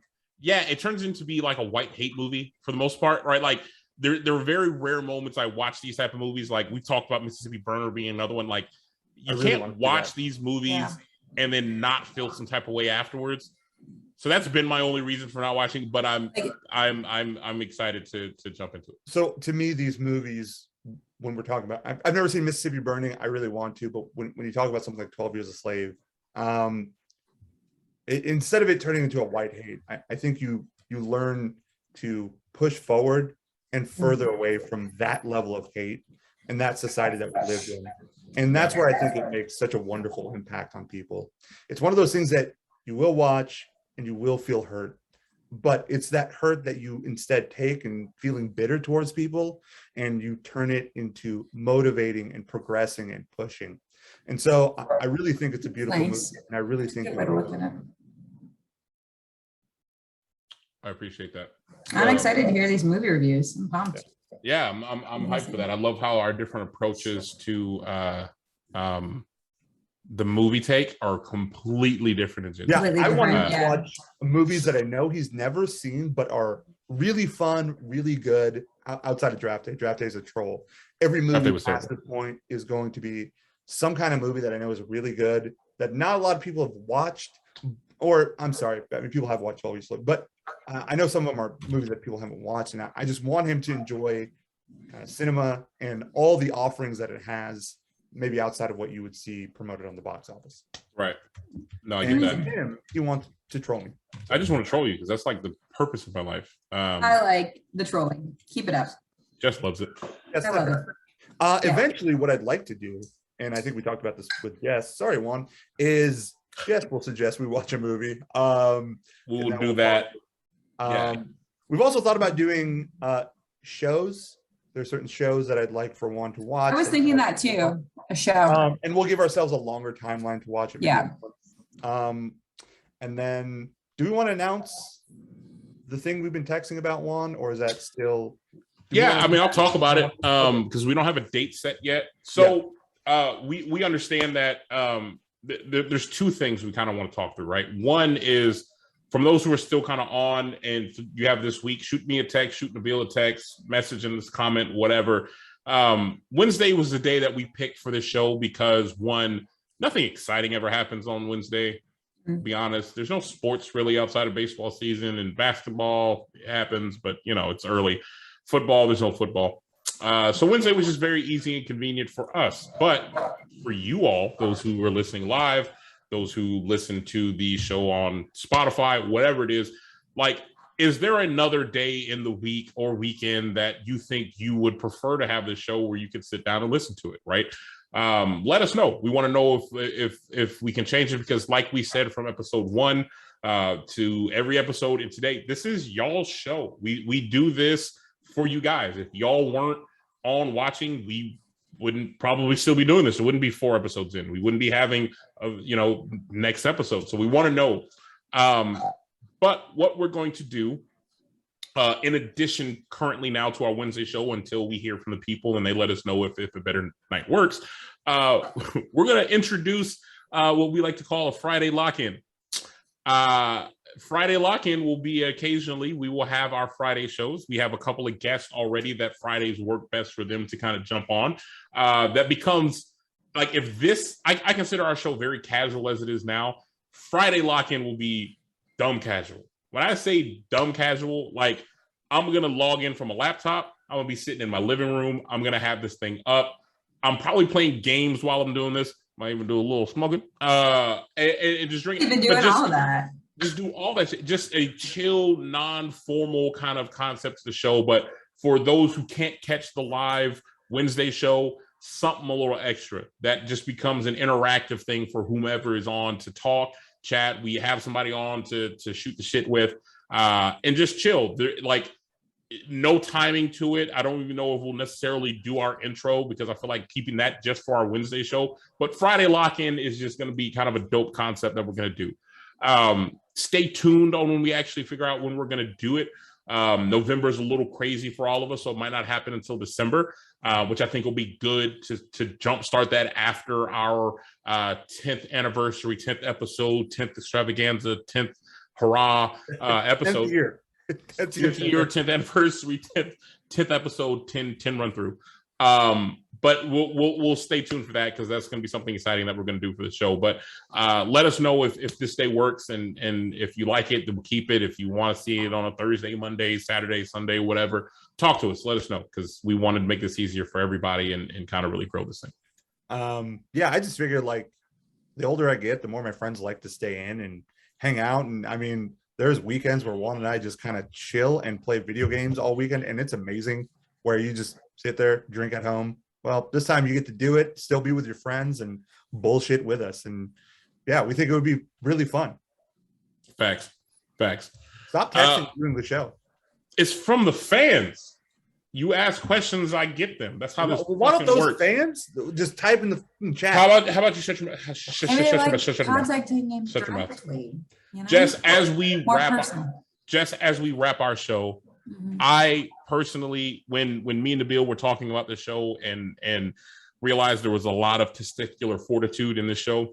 You don't say. A ton of it. Up in your face. That's what I'm talking about. All in your shit.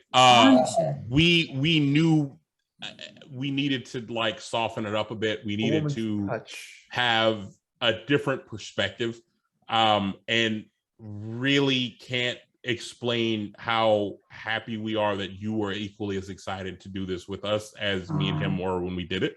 I think this episode goes to show you're a great fit for this, and super happy to have you with us on this journey of our brainchild. This has been a long time coming show, and you're such a part of this family that I'm excited to have you here. All the virtual hugs. All of them. Super grateful here. Don't touch Nabil. He's not a hugger. Well, that's a great part about virtual hugs, Nabil. Okay, wouldn't hug you anyway. I don't want your virtual hugs or none of that. He wouldn't even let me hug him in Chicago, which was weird. Oh my god, super weird. Very weird. I tried to touch him, and he was like, don't touch me. I'm like, we're in Chicago. And anthropology, you guys could hug in anthropology. That's what I'm saying. There was a big blanket for us to wrap, and he wouldn't even. Right, and buy those huge candles. Sir, you have to pay for that now. It's overrated. So Jess, while you have the mic, what do you want to leave the people with before we wrap? Is there any words you want to leave them with? Something to make them remember you until next week? Anything you want to tell the peeps? Well, first off, thank you guys for having me on the show. It's been really fun. I love to chat. I love to chat with you. So appreciate the opportunity. Can't wait for next week.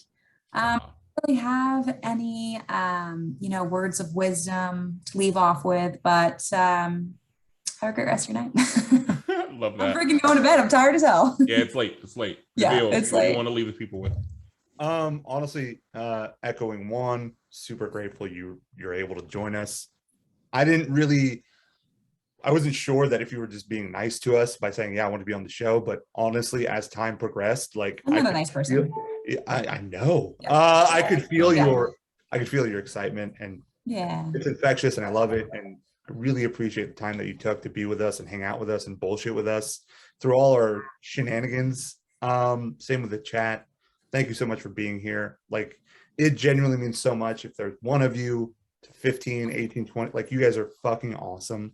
And yeah, I like, the more this progresses, the more I'm like, I just feel grateful for this. And so stay tuned. We're always thinking of fun things, always thinking of exciting things. I can't wait to do our relationship series next week, starting with friendship and then relationships, the T shits, and then combining the two. So I'm excited for all that. I'm excited for our future. Thank you.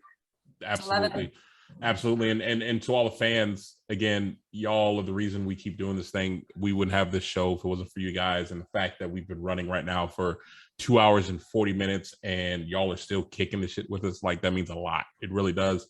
The tags that we get on social media, the comments we get after the show, the text message we get, all of this shit means, like, I just can't even put into words. I am greatly appreciative of it. And I can't also say enough about our sponsor who agreed to sponsor the show before we even did a fucking episode. Carl Custom Creations, although he is my dad, he didn't have to fucking like agree to make cups for us for the show and give a discount and all that shit. And he just believed in it. My pops has been a fan of me and Nabil from day one. From when we had our first podcast from back in the day, and he's ride or die, like that's our uno momento number one guy, and I can't thank him enough for all he's done, as well as everyone who's commented in this chat. I mean, we've had some new people today chop it up, from Mary to Haley, first timer in this thing, and even Shelly, who's not here, but Shelly. And huge news to that. So guys, keep it coming. Appreciate all that you do. Nabil has something he needs to say. I can summarize this in 3 words, and just for everyone to take home with them before we end, and you have your end monologue. Fuck Top Gun. Go on. That's offensive. Top Gun's the shit. We're not getting into it again. We Jess, cannot. We're not. Jess, I know you can't see the chat. Carl Custom Creation is going to make you a cup as well. You're going to be official. You're going to be official like a whistle. You're in the family now. I can't wait. Thank you so much. Guys, excited. Gals, it's going to be fantastic. We'll get them soon enough, and we'll do a whole reveal for it. Like Nabil mentioned, next week we start the series. 3 straight episodes, 3-parter relationship.